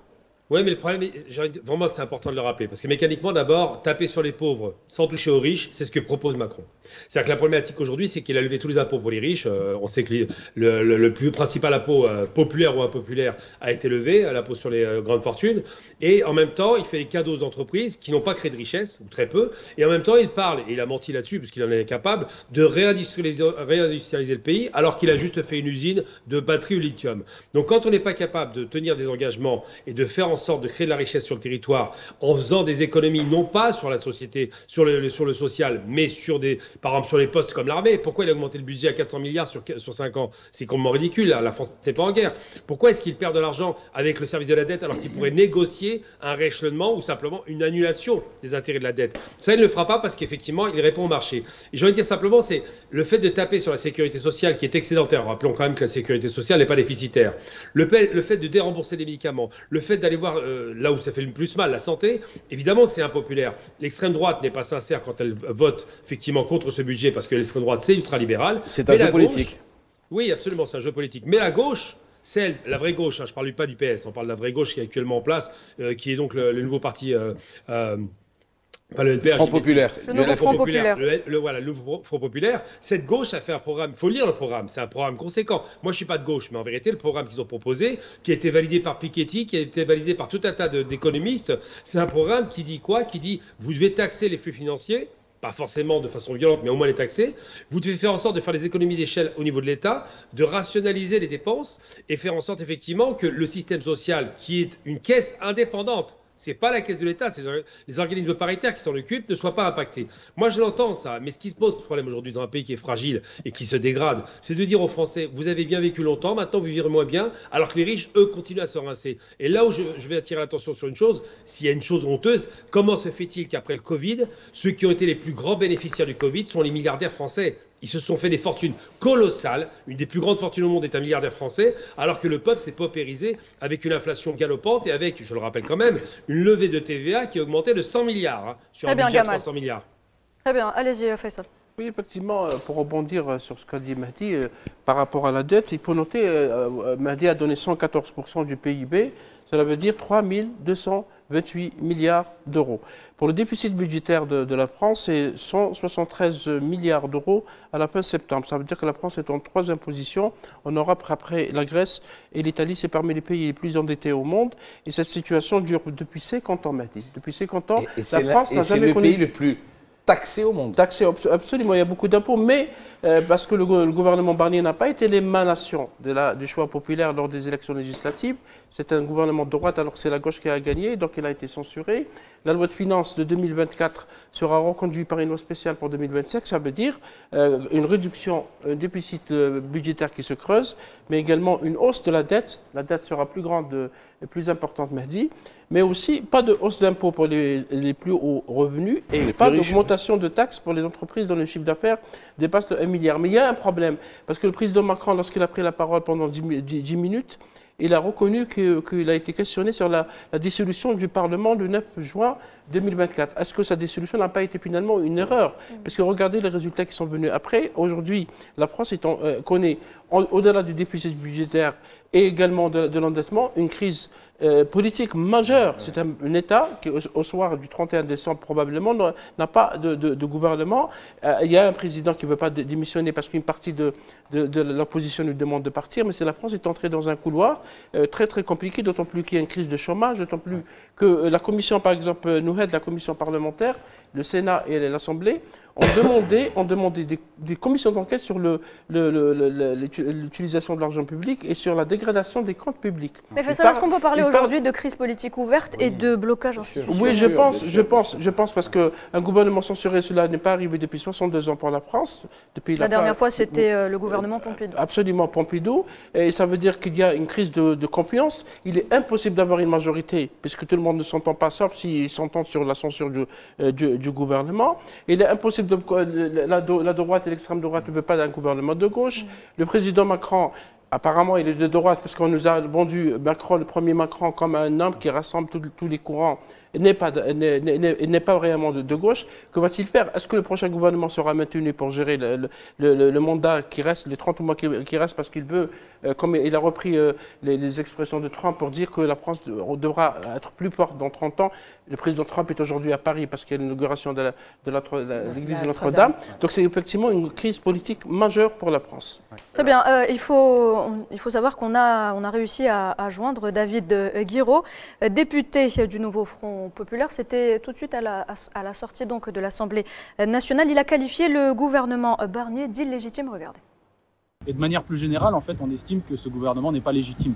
À l'issue des élections législatives anticipées, après la dissolution que Macron a voulu de l'Assemblée nationale, le Front Populaire, dont je suis membre avec la France Insoumise, est arrivé premier lors des élections législatives. C'est la première force. Certes, nous n'avons pas de majorité parce que personne n'en a, mais nous sommes la première force de l'Assemblée nationale. Macron a refusé de nous placer à la tête du gouvernement, comme c'est l'usage et les principes républicains en France. Au lieu de ça, il a nommé Michel Barnier, qui était le ministre d'une organisation politique, les Républicains, qui a fait 5% lors des dernières législatives. Ce gouvernement n'a jamais été légitime, ni dans le fond, ni dans la forme. Allez-y, Samy. Oui, on vient d'entendre les propos de ce député. Et effectivement, la crise politique est profonde en France. On a l'impression que cette 5e République est à bout de souffle. Et il faut dire que l'inquiétude monte. Juste aujourd'hui, il y a un rapport de l'agence de notation Fitch qui s'inquiète de cette crise politique en France. Il y a le magazine britannique également The Economist qui se pose la question et se demande est-ce que la France est en train d'entrer dans l'inconnu. Le Wall Street Journal, qui est aussi ce journal des États-Unis, américain tout à fait, qui pour lui va encore plus loin et se pose la question si la France n'est-elle pas en train de devenir cette nouvelle Grèce? Très bien. Fouad, vous pensez que la France pourrait devenir la nouvelle Grèce? Alors, si elle va devenir la nouvelle Grèce, je ne le sais pas. Et je dis, je ne suis pas spécialiste des finances pour répondre à cette question, Nouhed, mais il y a quelque chose qui m'a interpellé dans ce vote de censure, c'est que les Français ont ouvert les yeux. Et je veux dire par là que souvent dans les médias... Selon un sondage, justement, Fouad, 6 Français sur 10 réclament la démission d'Emmanuel Macron. Voilà. Mais ce que je veux dire, c'est que souvent, on entend parler des pays comme l'Algérie comme étant des régimes. Qu'est-ce que c'est qu'un régime? Quand on parle constamment, quand on entend les médias français, les hommes politiques français sont toujours en train de parler de l'Algérie comme étant un régime. Et je voudrais rappeler aux gens que depuis le gouvernement Macron, vous avez 23 49.3. 23 passages en force. Ça veut dire que l'Assemblée nationale, c'est le peuple. Allez-y, expliquez ce que c'est 49.3. Fouad va expliquer 49.3 pour que tous les spectateurs comprennent un peu. Voilà, vous avez une Assemblée nationale, d'accord, qui sont constitués de députés et qui représentent le peuple français. Et le peuple français s'exprime à travers ses députés. Bon, d'accord ou pas d'accord avec une loi. Et le 49.3, pour résumer très clairement, c'est un passage en force. Le peuple dit non et le président dit si. Donc ça... Il peut passer la loi par cette règle. Ça, c'est le début de la dictature. Et quand on traite systématiquement l'Algérie de régime, un régime autoritaire, comme disent certains députés français, il faudrait que la France apprenne à balayer devant sa porte. L'Assemblée, de toute façon, l'Assemblée nationale en France, actuellement, est ingouvernable. Elle est ingérable. Il y a trois partis qui se détachent, qui sont le parti d'Emmanuel Macron, qui est le parti de Marine Le Pen avec le Rassemblement national. Il y a En Marche, enfin Ensemble maintenant, je crois. Et vous avez l'autre parti, c'est le Front populaire de gauche, enfin l'UNF, le Nouveau Front populaire, NFP. Ces trois partis-là ne s'entendent pas et ne s'entendront jamais. Michel Barnier, lui, est d'un parti qui a été le dernier de tous les partis, qui était des LR. Donc c'est pour ça que les gens n'ont pas bien compris que tu mettes en chef de gouvernement quelqu'un des Républicains, une personne qui fait partie de la famille politique qui a eu le moins de députés à l'Assemblée nationale. Donc déjà, c'était le premier couac pour le gouvernement Barnier. Ensuite, vous avez un autre problème, c'est qu'une dissolution, sur la Constitution de 1958 en France, tu ne peux faire une dissolution qu'une fois par an. Donc, pour les 10 prochains mois, Emmanuel Macron ne peut même plus dissoudre à nouveau l'Assemblée nationale. Donc ils sont bloqués dans cette répartition et aucune loi ne pourra passer au vote parce qu'ils ne s'entendent pas ou ils ne s'entendent sur rien. Donc le 49.3 est un passage en force, comme l'a bien dit Fouad, mais après tu as la possibilité d'avoir des motions de censure. Ce que vont jouer tous les partis à fond pour casser toutes les lois qui sortiront d'un gouvernement qu'ils prétendent, eux, illégitimes. Donc nous sommes dans une situation où il n'y a pas de sortie de secours. Personne n'a de sortie de secours. Wait and see. Exactement. L'affaire est donc à suivre. Encore une autre affaire donc, qui défraie la chronique. Les services de sécurité algériens, vigilants face aux manœuvres de déstabilisation, ont démantelé un réseau terroriste en lien avec des officines étrangères, notamment la DGSE française, qui avait pour objectif des actions hostiles à notre pays. Faisal. Oui, effectivement, comme le reportage qui a été diffusé par la chaîne Al24 News, on a vu ce jeune homme qui s'appelle Amine, qui voulait vivre une meilleure vie selon lui en France, en Allemagne plutôt, mais qui est parti en France. Et puis de France, il se retrouve recruté par un groupe extrémiste qui est Daesh, parce que vous savez que Daesh et Al-Qaïda recruté dans les capitales européennes d'abord. Le financement, l'armement, etc. est venu pas des pays musulmans, mais des pays européens. Et donc il est parti, il a été embrigadé, il est parti en Turquie, puis il est parti en Syrie, et puis en Irak, à Fallujah notamment. Rappelez-vous ce qui s'est passé à Fallujah, il y a eu beaucoup de crimes à cette époque. Et puis il est revenu en Turquie. De Turquie, il a été visité par le consulat, par des diplomates français puis espagnols. Et puis il est revenu en Algérie, il a purgé une peine, parce qu'en Algérie, lorsqu'on vient de ces zones, on purge une peine, parce qu'après tout, c'est du terrorisme, ça ne parle pas autrement. Et puis, curieusement, donc comme on voit à l'image, donc des diplomates en poste en Algérie qui travailleraient pour le GSE, le service d'espionnage français, qui veulent recruter, selon le jeune homme qui a donc donné ce témoignage, ont voulu le recruter. Ça nous rappelle un peu ce qui s'est passé déjà dans les années 90, parce que Mahdi tout à l'heure parlait d'un pays qui est un pays fort, le tribut du terrorisme. On savait déjà à l'époque que le terrorisme en bonne partie était financé de l'extérieur était appuyé de l'extérieur, avec de l'armement, avec des orientations. Et ça donne une idée, parce que cette affaire, cette histoire racontée par Amine et révélée par Al24 News est toute récente. C'est en juillet 2024. Ces agents donc, étrangers ont voulu... ils ont demandé aux jeunes hommes d'enquêter sur les extrémistes dans les quartiers populaires, Oran et Alger et Tipaza, et puis ils se sont intéressés au Haraga. Pourquoi ils s'intéressent au Haraga? C'est une grande question aussi. Le Haraga, c'est des jeunes qui partent donc, par bateau. C'est aussi là, c'est une filière commerciale aussi. Et avec l'idée d'en créer un groupe. Donc il y a une volonté probablement de déstabilisation. Parce que quand l'État algérien évoque les menaces extérieures peuvent prendre plusieurs formes. Ils peuvent prendre des formes conventionnelles, comme ils peuvent prendre des formes non conventionnelles.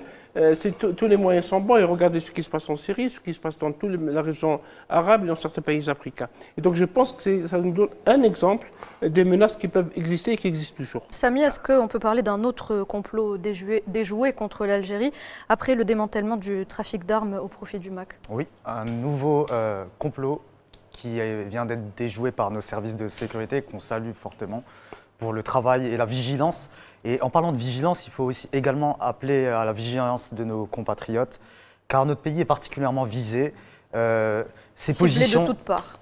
Tout à fait, de toutes parts. Ses positions sur la scène internationale, ses positions courageuses, hein, notamment sur plusieurs dossiers, on avait pu évoquer avant la question palestinienne, font que ces menaces se multiplient, même dans la très proche région. Il ne faut pas oublier que le voisin de l'Ouest est une base aussi, un cheval de Troie pour cet impérialisme. Et plus que jamais, l'Algérien doit être vigilant et se méfier aussi, également aussi des réseaux sociaux, parce que dans ce reportage qui était extrêmement bouleversant, on a pu voir également que c'est via les réseaux sociaux que ces officines du mal agissent et essayent de pervertir notre jeunesse et de porter atteinte à la stabilité de notre pays. Gamal Abina, j'ai une question pour vous, toujours concernant cette affaire. Est-ce qu'on peut dire aujourd'hui que la France est hostile à l'Algérie et complote contre justement la stabilité du pays? La France a toujours été un peu hostile contre l'Algérie, d'abord parce qu'elle ne demande pas pardon pour les crimes commis, ensuite parce qu'effectivement il y a une concurrence assez malsaine qui s'installe, et moi je suis rassuré quelque part, d'abord parce que les services font le travail, mais surtout, et c'est important, parce que plus on attaque l'Algérie, plus on est sur la bonne voie. Qu'est-ce que je veux dire par là? Ça a commencé par tout un tas d'attaques un peu insidieuses, après ça a continué sur l'histoire de la pâte à tartiner, qu'ils ont fait interdire, donc ça veut dire qu'ils ont un problème avec ça. Il y a toujours eu des petits propos un peu tordus de la part de certaines personnes en France. Je prends l'exemple par exemple d'un téléphone algérien qui est arrivé en France. Ils ont appelé ça le téléphone arabe pour le dégrader, pour en donner une image négative. Donc effectivement, il y a un rapport de concurrence économique qui s'installe, on le sait. Politique, c'est évident. Mais surtout, l'idée de se dire qu'un pays qui commence à se stabiliser et se développer est un concurrent dangereux pour eux et ils ne veulent pas entendre parler de l'Algérie. Donc sous Mitterrand déjà, parce qu'on peut lancer les noms, hein, Mitterrand avait dit une fois, nous ne laisserons pas la jeunesse algérienne en France, donc les Algériens binationaux, apporter leur savoir au pays d'origine. Et c'est comme ça qu'il a créé les banlieues, pour nous exclure. C'est une stratégie qui est mûrement réfléchie depuis très longtemps. N'oublions jamais une chose. La France, quand elle perd l'Algérie en 62, elle perd tout son empire colonial à cause de l'Algérie. C'est en Algérie que démarre la guerre d'indépendance. En 56, il lâche la Tunisie et le Maroc. En 60, il lâche plus ou moins les pays africains. Et la haine totale, c'est de se dire on a déjà 200 ans de défaite derrière nous. On perd encore face à un peuple de paysans. Et tout ça, c'est resté dans l'inconscient collectif de certains décideurs. Je ne parle pas des Français, le peuple n'est pas concerné. Je parle vraiment des décideurs qui alimentent cette haine anti-algérienne. Et aujourd'hui, effectivement, pour dire des complots contre l'Algérie n'est pas un coup qu'on ne connaît pas, on a l'habitude de ça, mais il faut rester très vigilant. Merci, merci Gamal Abina, merci d'avoir été avec nous ce soir. Mahdi, c'est à vous. Moi, je vais parler très sincèrement. Moi, je pense que ce reportage n'est que la partie immergée de l'iceberg. Je pense qu'il y a des complots que nous n'en avons pas connaissance parce que nos forces de sécurité, justement, ne communiquent pas sur tous les complots justement qu'ils déjouent. Moi, je suis fier d'appartenir à un pays où, justement, nos forces de sécurité veillent sur la stabilité du pays. Moi, je suis fier d'appartenir à un pays où nous avons la chance, pour moi, d'avoir une armée populaire nationale et des forces de sécurité qui veillent sur les institutions de l'État. Moi, je suis fier d'appartenir à un pays où, justement, le peuple se rebiffera toujours contre l'ingérence étrangère. Et toutes ces choses font que l'Algérie s'en sort toujours plus forte. Quand on parle de la décennie noire, on parle aussi comment le peuple s'est levé d'un seul homme pour justement combattre le terrorisme. Et combattre seul le terrorisme, avec son armée, avec ses forces de police et de gendarmerie. Donc c'est on va encore avoir des tentatives justement comme ça de complot contre nous qui viendront de partout dans le monde. Et on continuera à justement les déjouer grâce à nos forces de sécurité. Donc je ne suis pas inquiet pour l'avenir. Nous sommes un pays stable, nous sommes un pays souverain, nous sommes un pays fort. Nous avons des forces de sécurité, des institutions fortes. Et le président de la République l'a si bien dit, on cherche personne, mais quand on nous cherche, on nous trouve. Et la vigilance est on nous trouve. Oui. Très bien.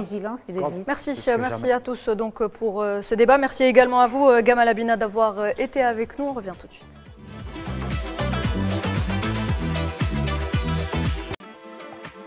Merci de nous rejoindre pour cette dernière partie d'Hebdo Show. Nariman Zekar nous a rejoint sur le plateau pour parler, Nariman, de la nouvelle victoire de la diplomatie algérienne. Donc cette semaine, tout d'abord, bonsoir Nariman. Bonsoir Nouhed, bonsoir à tous. L'Algérie a donc réussi à inscrire l'habit traditionnel féminin du Grand Est à la liste représentative du patrimoine mondial de l'UNESCO.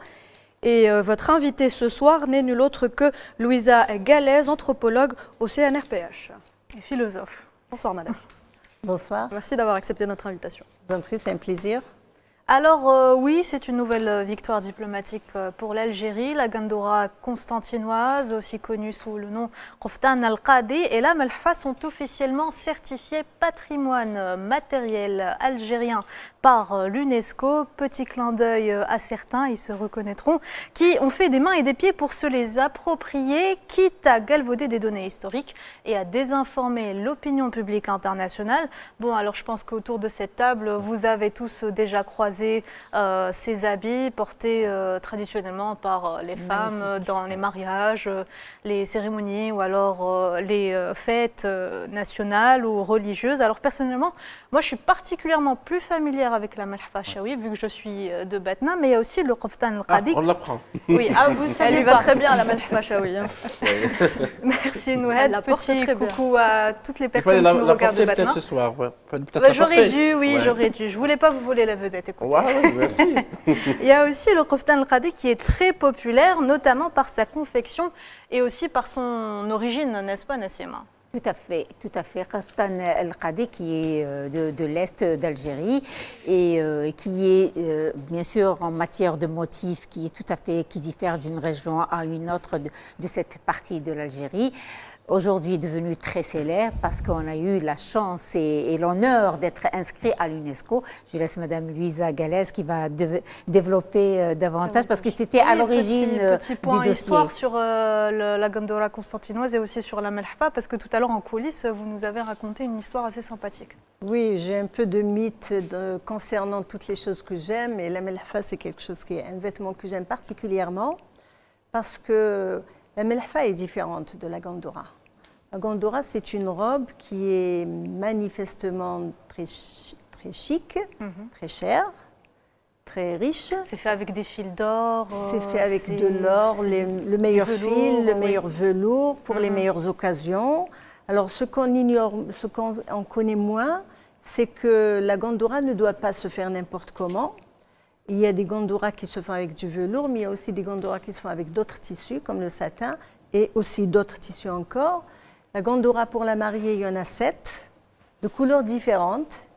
Et chaque matin, elle doit porter une robe avec une couleur. Je ne peux pas vous dire quel est l'ordre parce que je ne les connais pas, mais les Constantinois le connaissent très très bien. Et c'est le dernier jour qu'elle doit porter la couleur grenat, qui va la faire entrer dans sa vie d'épouse, dans sa vie de femme. Par cela, on peut dire que la Gandora, avec ses 7 couleurs et ses 7 différenciations de motifs et de couleurs et de tissus, est en soi un rite de passage.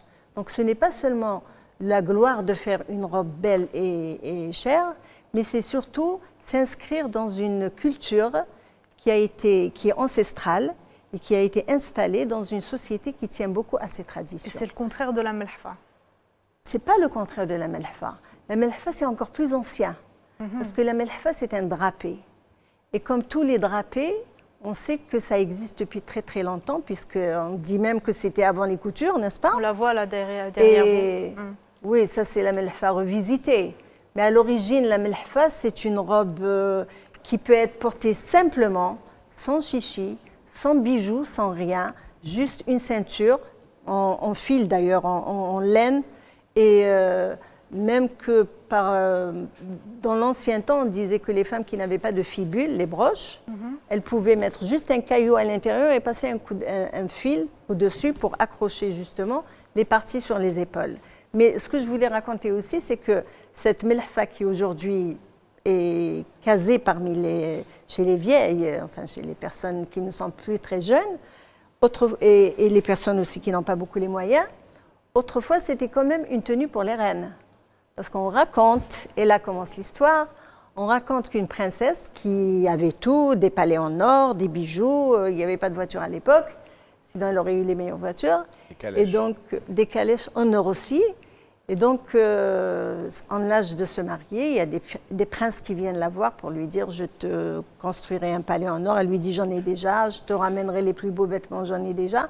Et puis il y a quelqu'un qui vient et lui dit « Tu veux quoi ?» Elle lui dit « Je veux », elle le dit bien sûr en berbère, elle lui dit «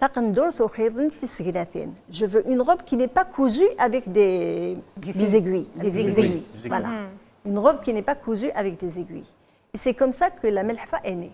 C'est une robe qui n'est pas cousue en fait. C'est un morceau de tissu sans aucun fil pour la retenir. Sinon, l'ingéniosité des femmes, le génie féminin qui sait, avec juste un morceau de tissu, faire une des plus belles robes qui a existé. Madame Louisa, pour rebondir sur ce que vous avez dit et pour rebondir sur ce qu'a dit Nalimel, l'UNESCO, la liste présentée par l'Algérie, il n'y a pas que la melhfa et la gandoura. Il y a aussi le qoftan, il y a aussi le qat, le qawiyat. Il y a aussi le haf, shashia, sarwal, trila, l'ouqa, le mendil, le gannour. Tout ça, c'est dans le dossier, c'est dans le même dossier. Tout le dossier. Et les bijoux qui vont avec. Les bijoux qui vont avec, par exemple, le khat al-rouh, parce que vous savez, tout le conflit, tout le débat, certains ont dit que le khat al-rouh leur appartient. Je parle des voisins de l'Ouest, alors que le khat al-rouh est bien algérien, le qoftan est bien algérien. C'est une reconnaissance universelle de ce patrimoine culturel. Oui, mais je voudrais quand même revenir sur ça. Effectivement, pour moi, c'est algérien. Mais l'UNESCO n'est pas là pour faire le juge. Oui, absolument. L'UNESCO, vous lui présentez un dossier et on analyse le dossier et on accepte ou on n'accepte pas si le dossier est bien fait ou n'est pas bien fait. Le dossier n'est pas bien fait s'il ne remplit pas les conditions, s'il ne renferme pas toutes les pièces qui sont exigées. Ce qui est exigé dans un dossier, c'est d'abord un formulaire en bonne et due forme. Dans le formulaire, il y a ce qu'on appelle la plus importante pièce du formulaire, c'est le plan de sauvegarde. Ensuite, il y a des photos d'actualité, même s'il y a une ou deux qui sont historiques, mais l'essentiel, c'est les photos d'actualité. Pourquoi les photos d'actualité? Parce que l'élément important dans chaque inscription, c'est de démontrer que les communautés locales continuent de pratiquer. Plus que continuent, s'approprient l'élément et voudraient le conserver un peu plus longtemps. Donc le choix de l'élément se fait par les communautés et non pas par les États. L'État met en place un programme pour procéder à la sauvegarde de cet élément que la communauté a choisi. D'ailleurs, Louisa Galès, en parlant de photos, sur son site, l'agence onusienne a illustré la photo de la gandoura constantinoise avec la mention « Kaftan brodé au Medjboud » avec motifs floraux et animaliers. C'est une décision qui est survenue contre l'avis du Maroc, dont les autorités officielles ont déposé une plainte auprès de l'UNESCO pour bloquer la demande d'inscription de ce patrimoine introduite par l'Algérie en 2023. Louisa Galès, ne pensez-vous pas que tout ce brouhaha n'est finalement qu'une sorte de procédé médiatique pour faire du bruit. C'est pour faire du bruit. Comme je l'ai dit au début, l'UNESCO n'est pas un tribunal d'abord. Ensuite, on ne peut pas interdire à quelqu'un d'avoir un patrimoine qui ressemble au nôtre, tout au contraire, puisqu'il y a des éléments classés sur des listes communes. Le henné dont on va parler a été classé par 16 États. La calligraphie a été classée par 14 États. Le palmier, même si finalement le dossier, l'Algérie ne figure pas sur la liste, mais le dossier était quand même fait, il y avait 14 ou 15 États, quelque chose comme ça. Donc il n'est pas interdit d'avoir le même patrimoine que tout le monde, il faut juste le reconnaître. Et ne pas forcément vouloir tout s'accaparer. Ne pas vouloir on peut s'accaparer ce qu'on veut, mais ça appartient aux autres aussi. Exactement. Voilà. C'est l'histoire qui le dira. On ne peut pas l'enlever aux autres. Et puis même si cette telle chose nous a appartenu, ça fait 20 siècles de ça, si les communautés d'aujourd'hui ne veulent plus de cette chose-là, ce n'est plus du patrimoine à sauvegarder. Moi, je viens d'apprendre que la conception de la djebba constantinoise date du 3e millénaire avant Jésus-Christ. Constantine ou Cirta à l'époque, capitale de la Numidie, multiplie alors les échanges commerciaux avec les autres grandes villes du bassin méditerranéen. Ceci a favorisé le commerce des textiles et lui a fait connaître un grand essor. Je viens de l'apprendre. Ça veut dire que l'Algérie n'est pas née en 1830. Exactement, 3 siècles avant Jésus-Christ. 3 siècles, ça nous ramène à l'époque un petit peu avant de Massinissa, c'est-à-dire le grand-père de Massinissa. Et Constantine, Cirta à l'époque, était la capitale de la Numidie, et justement la conception de la djebba constantinoise a été faite là-bas. Et on peut dire la même chose pour le Bornos aussi. Le Bornos, c'est plutôt la même chose que la melhfa. C'est aussi un drapé qui, par la suite, a vu cette broche se constituer, le khnaq, se constituer en fil d'or ou en fil d'argent. Mais à l'origine, c'était juste un drapé qu'il fallait porter sur les Madame épaules. Galaise, justement pour revenir à la melhfa, moi j'avais effectué un travail de recherche par rapport à un projet qui est en instance. Mais la melhfa, elle peut dériver du peplos, qui est porté par les Romains et porté par les hommes d'abord, que les femmes plus tard ont porté. Il a évolué à travers les siècles. Après, il a eu des adaptations selon les influences des civilisations. Je suis d'accord sans être d'accord parce que je pense que c'est même antérieur à ça et ce n'est pas spécialement romain, c'est méditerranéen. Ça pouvait très bien commencer chez nous et aller vers Rome par la suite, comme ça pouvait être dans le sens contraire. Si Rome existait déjà à l'époque, l'Algérie portait d'autres noms, donc on ne peut pas se prononcer sur ça, mais je sais seulement que c'est très très ancien. Et comme j'ai toujours dit, le plus important, ce n'est pas où ça a commencé, le plus important, c'est de savoir où ça a évolué et où ça continue aujourd'hui à évoluer. Parce qu'attention, le patrimoine, si aujourd'hui le dernier porteur d'un élément meurt, le lendemain, ce patrimoine n'existe plus, ça deviendra de l'histoire.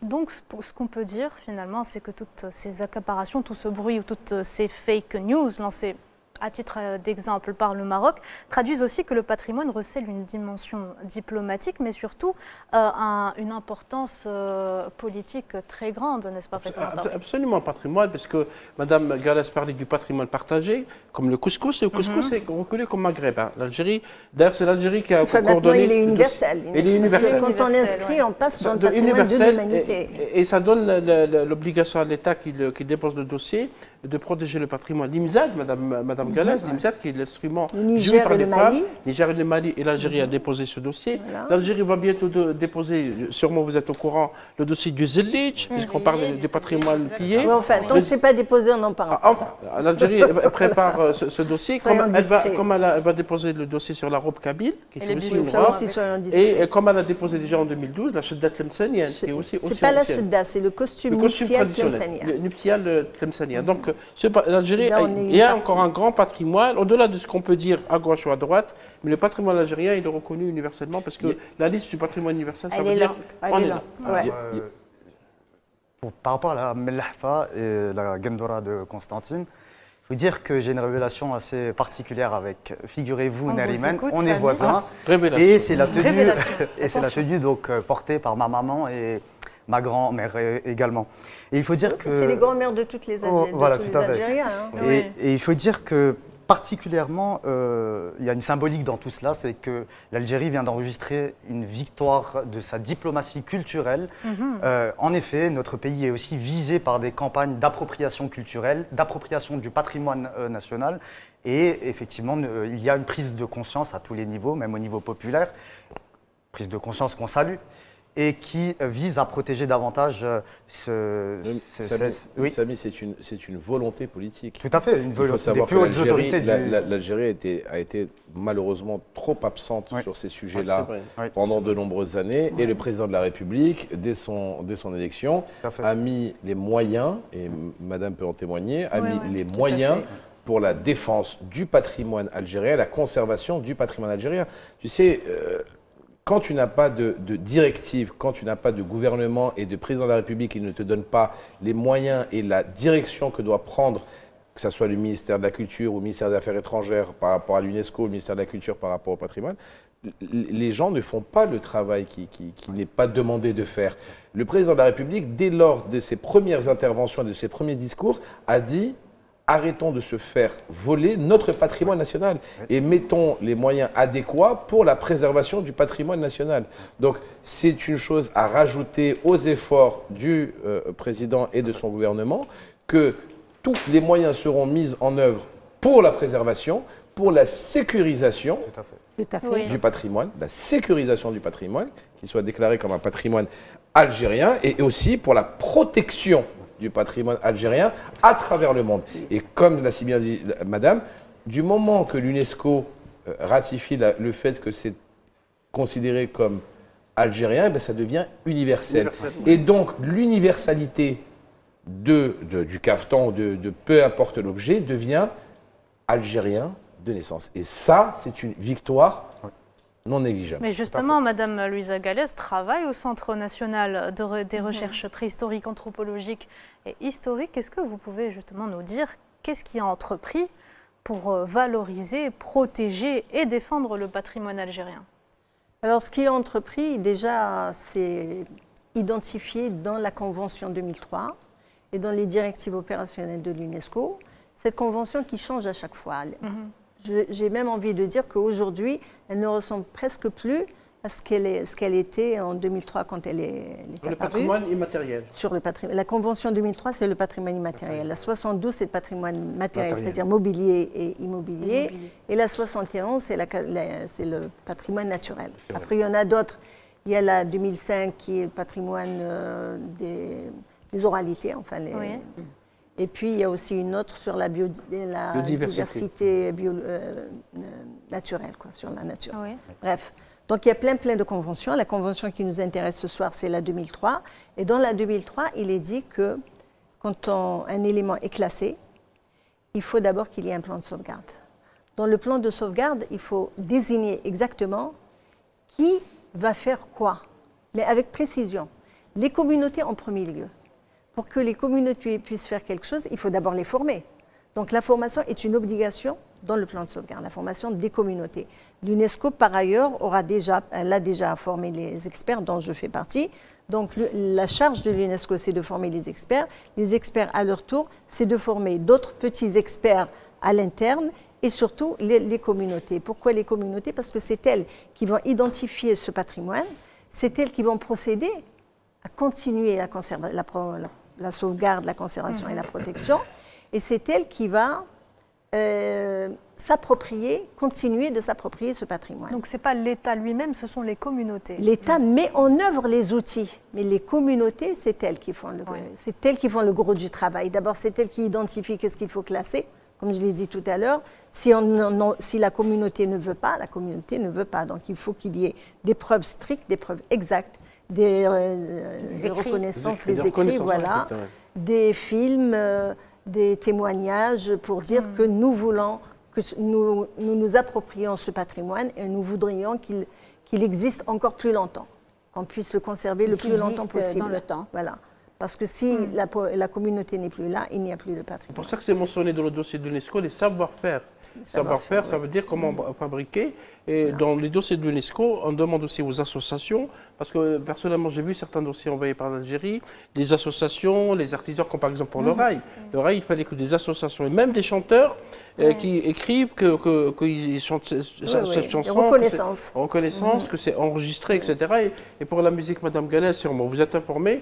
Il y aura aussi d'autres dossiers qui vont être présentés, notamment le Malouf constantinois, parce qu'effectivement, c'est une grande musique, une musique particulière. Moi, quand ce n'est pas déposé, je ne dis rien. Non, en tant que journaliste, rester discret. Monsieur Slimane Khachik, qu'on salue, qui est directeur du Centre national, donc CNRPH, on a parlé à la presse, mais c'est une fierté pour nous. Quand, à chaque fois, Madame Galès, qu'on y a un dossier qui est déposé.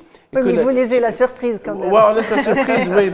Même si le dossier de l'habit de l'Est algérien était en préparation depuis 2 ans, il faut saluer l'équipe qui a travaillé, les artisans qui ont soutenu. Et donc, le résultat est là. C'est une grande victoire aussi pour la culture algérienne.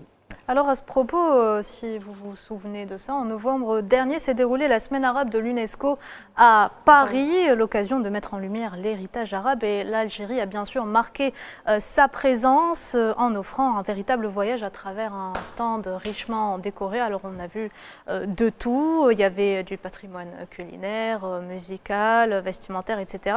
On voit ces dernières années, Louisa Galès, qu'il y a un réel engouement concernant tout ce qui est algérien finalement, à l'étranger. Oui, il y a un engouement de la part des Algériens parce qu'ils veulent vraiment que leur patrimoine soit reconnu. Cet engouement, il s'est multiplié depuis l'inscription du couscous. Vraiment, ça a fait un boom parce qu'on a commencé à voir qu'il n'y a pas que le couscous, il y a cherchoura, il y a beaucoup d'autres choses, plusieurs plats, il y a aussi plusieurs tenues, il n'y a pas que la tenue nuptiale de Tlemcen ou la Gandora. On voit d'ailleurs les tenues qui avaient défilé lors de cet événement. Oui, c'était très joli.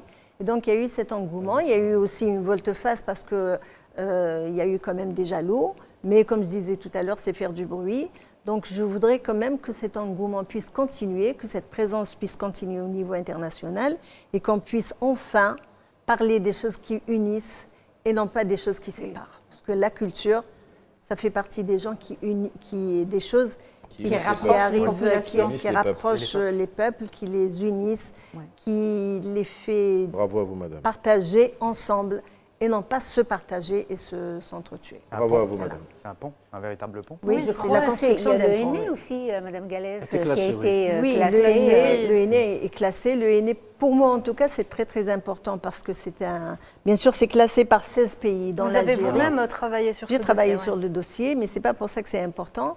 Le henné est important parce que c'est vraiment un élément qui a réuni 16 pays, comme le palmier d'ailleurs, comme la calligraphie. Mais le henné, c'est quand même beaucoup plus intime. Et on se disait que chacun a son intimité à soi. Mais c'était quand même une intimité partagée parce qu'il rentre dans les rites de passage de toutes les populations. Même si, bon, il y a des populations qui ont plus de dessins sur les mains et d'autres n'en ont pas et tout, mais ce n'est pas le plus important. Le plus important, c'est que d'une part, ça rentre dans les rites de passage, c'est-à-dire qu'on le retrouve à la naissance d'un bébé, à la circoncision. Mais la circoncision, ce n'est pas reconnu comme un rite de passage. Au mariage, dans les grands événements, Eid el-Sghir, Eid el-Kbir, etc. Mouloud. Dans le Mouloud aussi. Et puis les enfants adorent ça. Les enfants adorent ça. Et en plus, c'est reconnu aussi pour ses vertus thérapeutiques. Mahdi n'est pas de personnellement, je ne suis pas fan. Oui, mais bon, parce que vous n'êtes pas un enfant. C'est plus un enfant. Voilà. Moi, j'adore ça, donc je reste un enfant, une enfant. Et donc, il y a le côté thérapeutique aussi qui est reconnu par tous ces états-là. Et donc, pouvoir réunir entre l'occulte et le culturel, enfin, entre le rituel et le thérapeutique, il y a très peu d'éléments qui arrivent à le faire. En plus, on rajoute ce côté esthétique qu'on retrouve quand même par plusieurs états. Et maintenant, vous avez une spécialiste qui fait des dessins avec du henné dans tous les événements qui se passent de par le monde musulman et c'est extraordinaire. Louisa Galaise, le patrimoine, ce n'est pas seulement ce que l'on voit, ce que l'on mange ou ce que l'on entend, c'est également l'environnement dans lequel on se développe et dans lequel on évolue chaque jour. On se demande d'ailleurs quelles sont les différentes catégories de patrimoine. Oui, d'abord, effectivement, c'est très intéressant de parler de l'environnement. En fait, je dirais que le patrimoine n'est pas seul, il est dans un espace. Et cet espace est tout aussi important. Je vous donne un exemple. Tajmat, c'est un élément du patrimoine. Mais Tajmat ne peut pas se faire s'il n'y a pas l'agora. D'ailleurs, Tajmat, en berbère, en amazigh, on appelle Agraou. Agraou et agora, il n'y a qu'un pas. Le rassemblement. Donc c'est le rassemblement, et donc le rassemblement dans un lieu de rassemblement. Donc l'environnement est très important. L'événement aussi est important. On voyait des femmes en train de faire le couscous. Quand vous voyez des femmes en train de faire le couscous pour un mariage, les femmes qui se rassemblent justement pour un mariage de garçon, ou pour l'Aoula de l'année, ou pour le jour même, ce n'est pas du tout le même environnement et ce n'est pas le même espace. Donc c'est tout cet événement qui est classé et non pas seulement la chose en soi. D'accord, donc c'est toute l'ambiance qu'il y a autour de oui, c'est toute l'ambiance et surtout ce qui ne se transmet pas. Parce qu'aujourd'hui, le couscous est devenu international. C'est faux, le couscous n'est pas devenu international. C'est le couscous à la sauce, machin, toutes les sauces possibles, qui est devenu international. Mais ce n'est ni le couscous du mariage avec les achouirs qui viennent avec le couscous, ni le couscous de l'Aoula qui viennent avec les chants qui se font pour l'Aoula, ni même le couscous de Djinaza qui se font avec ce moment triste mais chaleureux où on essuie ses larmes pour pouvoir partager un C'est le plat du partage. C'est le plat du partage des femmes. C'est le oui, des caresses des femmes, oui. Voilà, oui, c'est très joli. Donc c'est tout ça, c'est tout cet événement et l'espace où ça se passe que le patrimoine est identifié. Et je peux vous dire que d'après... Est-ce qu'il y a de nouvelles mesures qui ont été introduites par l'UNESCO tout à l'heure en coulisses? D'abord les domaines. Je voudrais parler quand même des domaines les domaines du patrimoine qui n'ont pas changé depuis l'avènement de la Convention, parce qu'il y a les oralités qu'on se dit, ça n'a pas changé parce qu'on ne peut pas le changer, parce qu'il y a tout déjà dedans. D'ailleurs, c'est écrit, et plus, s'il y a autre chose. Donc, il y a toutes les oralités. Quand je parle d'oralité, c'est les chants, c'est les proverbes, c'est les contes, c'est les boucalettes, c'est les poèmes, c'est les devinettes et tout ça. Les arts du spectacle, comme Inayer, comme l'Ahlil, comme le Sbeiba et tout. Les pratiques sociales, rituels et événements festifs, ça c'est tous les mariages, toutes les ziyaras, toutes les zawiyas, les tajma'at et tout.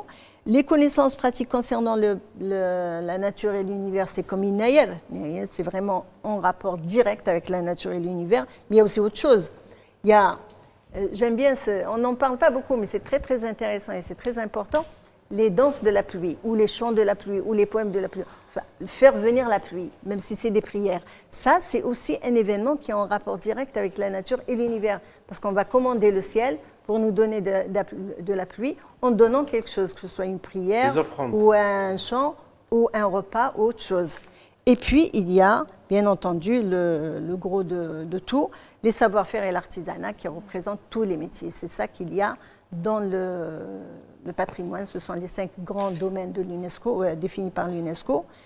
Si on peut rajouter autre chose, on peut, mais je défie quiconque qui pourrait trouver autre chose. Les nouvelles mesures. Les nouvelles mesures ne concernent pas les domaines. Les nouvelles mesures concernent les conditions. Avant, quand la Convention était arrivée, on voulait juste être sûr que les communautés sont concernées, que c'est les communautés qui veulent que ce patrimoine soit protégé.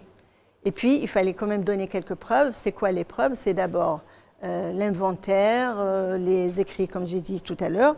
Et puis, par la suite, on s'est rendu compte que l'inventaire était mal fait. Donc, on a commencé à donner des mesures nouvelles, comment faire son inventaire. Dernièrement, ça fait 3 ans de ça, on a intégré plusieurs éléments, plusieurs objectifs du développement durable. Et là, depuis hier, parce que c'était hier le dernier jour, ils ont lancé en Uruguay. Oui, au Paraguay, la session la 19e session qui s'est tenue au Paraguay. Ils ont encore exigé qu'il y ait une relation avec les questions de l'urbanisme, parce que aujourd'hui, on vit tous dans des villes, même quand on va dans les fins fonds de la Kabylie ou dans les fins fonds des Chaouia, c'est déjà des villes. Et puis, il y a la dimension économique, parce que si on veut que ça marche, il faudrait quand même que la personne qui le produise puisse vivre avec. Et il y a une 3e dimension qui était... alors, je ne me rappelle plus ce que c'était, mais je vais vous le trouver tout à l'heure. L'essentiel, Madame Luisa, c'est que de la djebba... Les changements climatiques. Voilà. L'essentiel, c'est que de la djebba constantinoise au tapis berbère, en passant par le kélékou algérois, nous avons un président de la République qui a à chaque fois réitéré son appel pour la sauvegarde de ce patrimoine. Et ça fait plaisir que le patrimoine algérien soit défendu par des personnes comme vous, chère madame, qui nous font honneur justement à préserver, sécuriser et conserver notre magnifique patrimoine. Voilà, et et la culture, c'est ce qui va rester après avoir tout perdu. Très bien, Madame Luisa Galez, merci d'avoir accepté notre invitation ce soir. Mesdames et messieurs, merci de nous avoir prêté attention. Merci à vous tous d'avoir été là ce soir. À samedi prochain.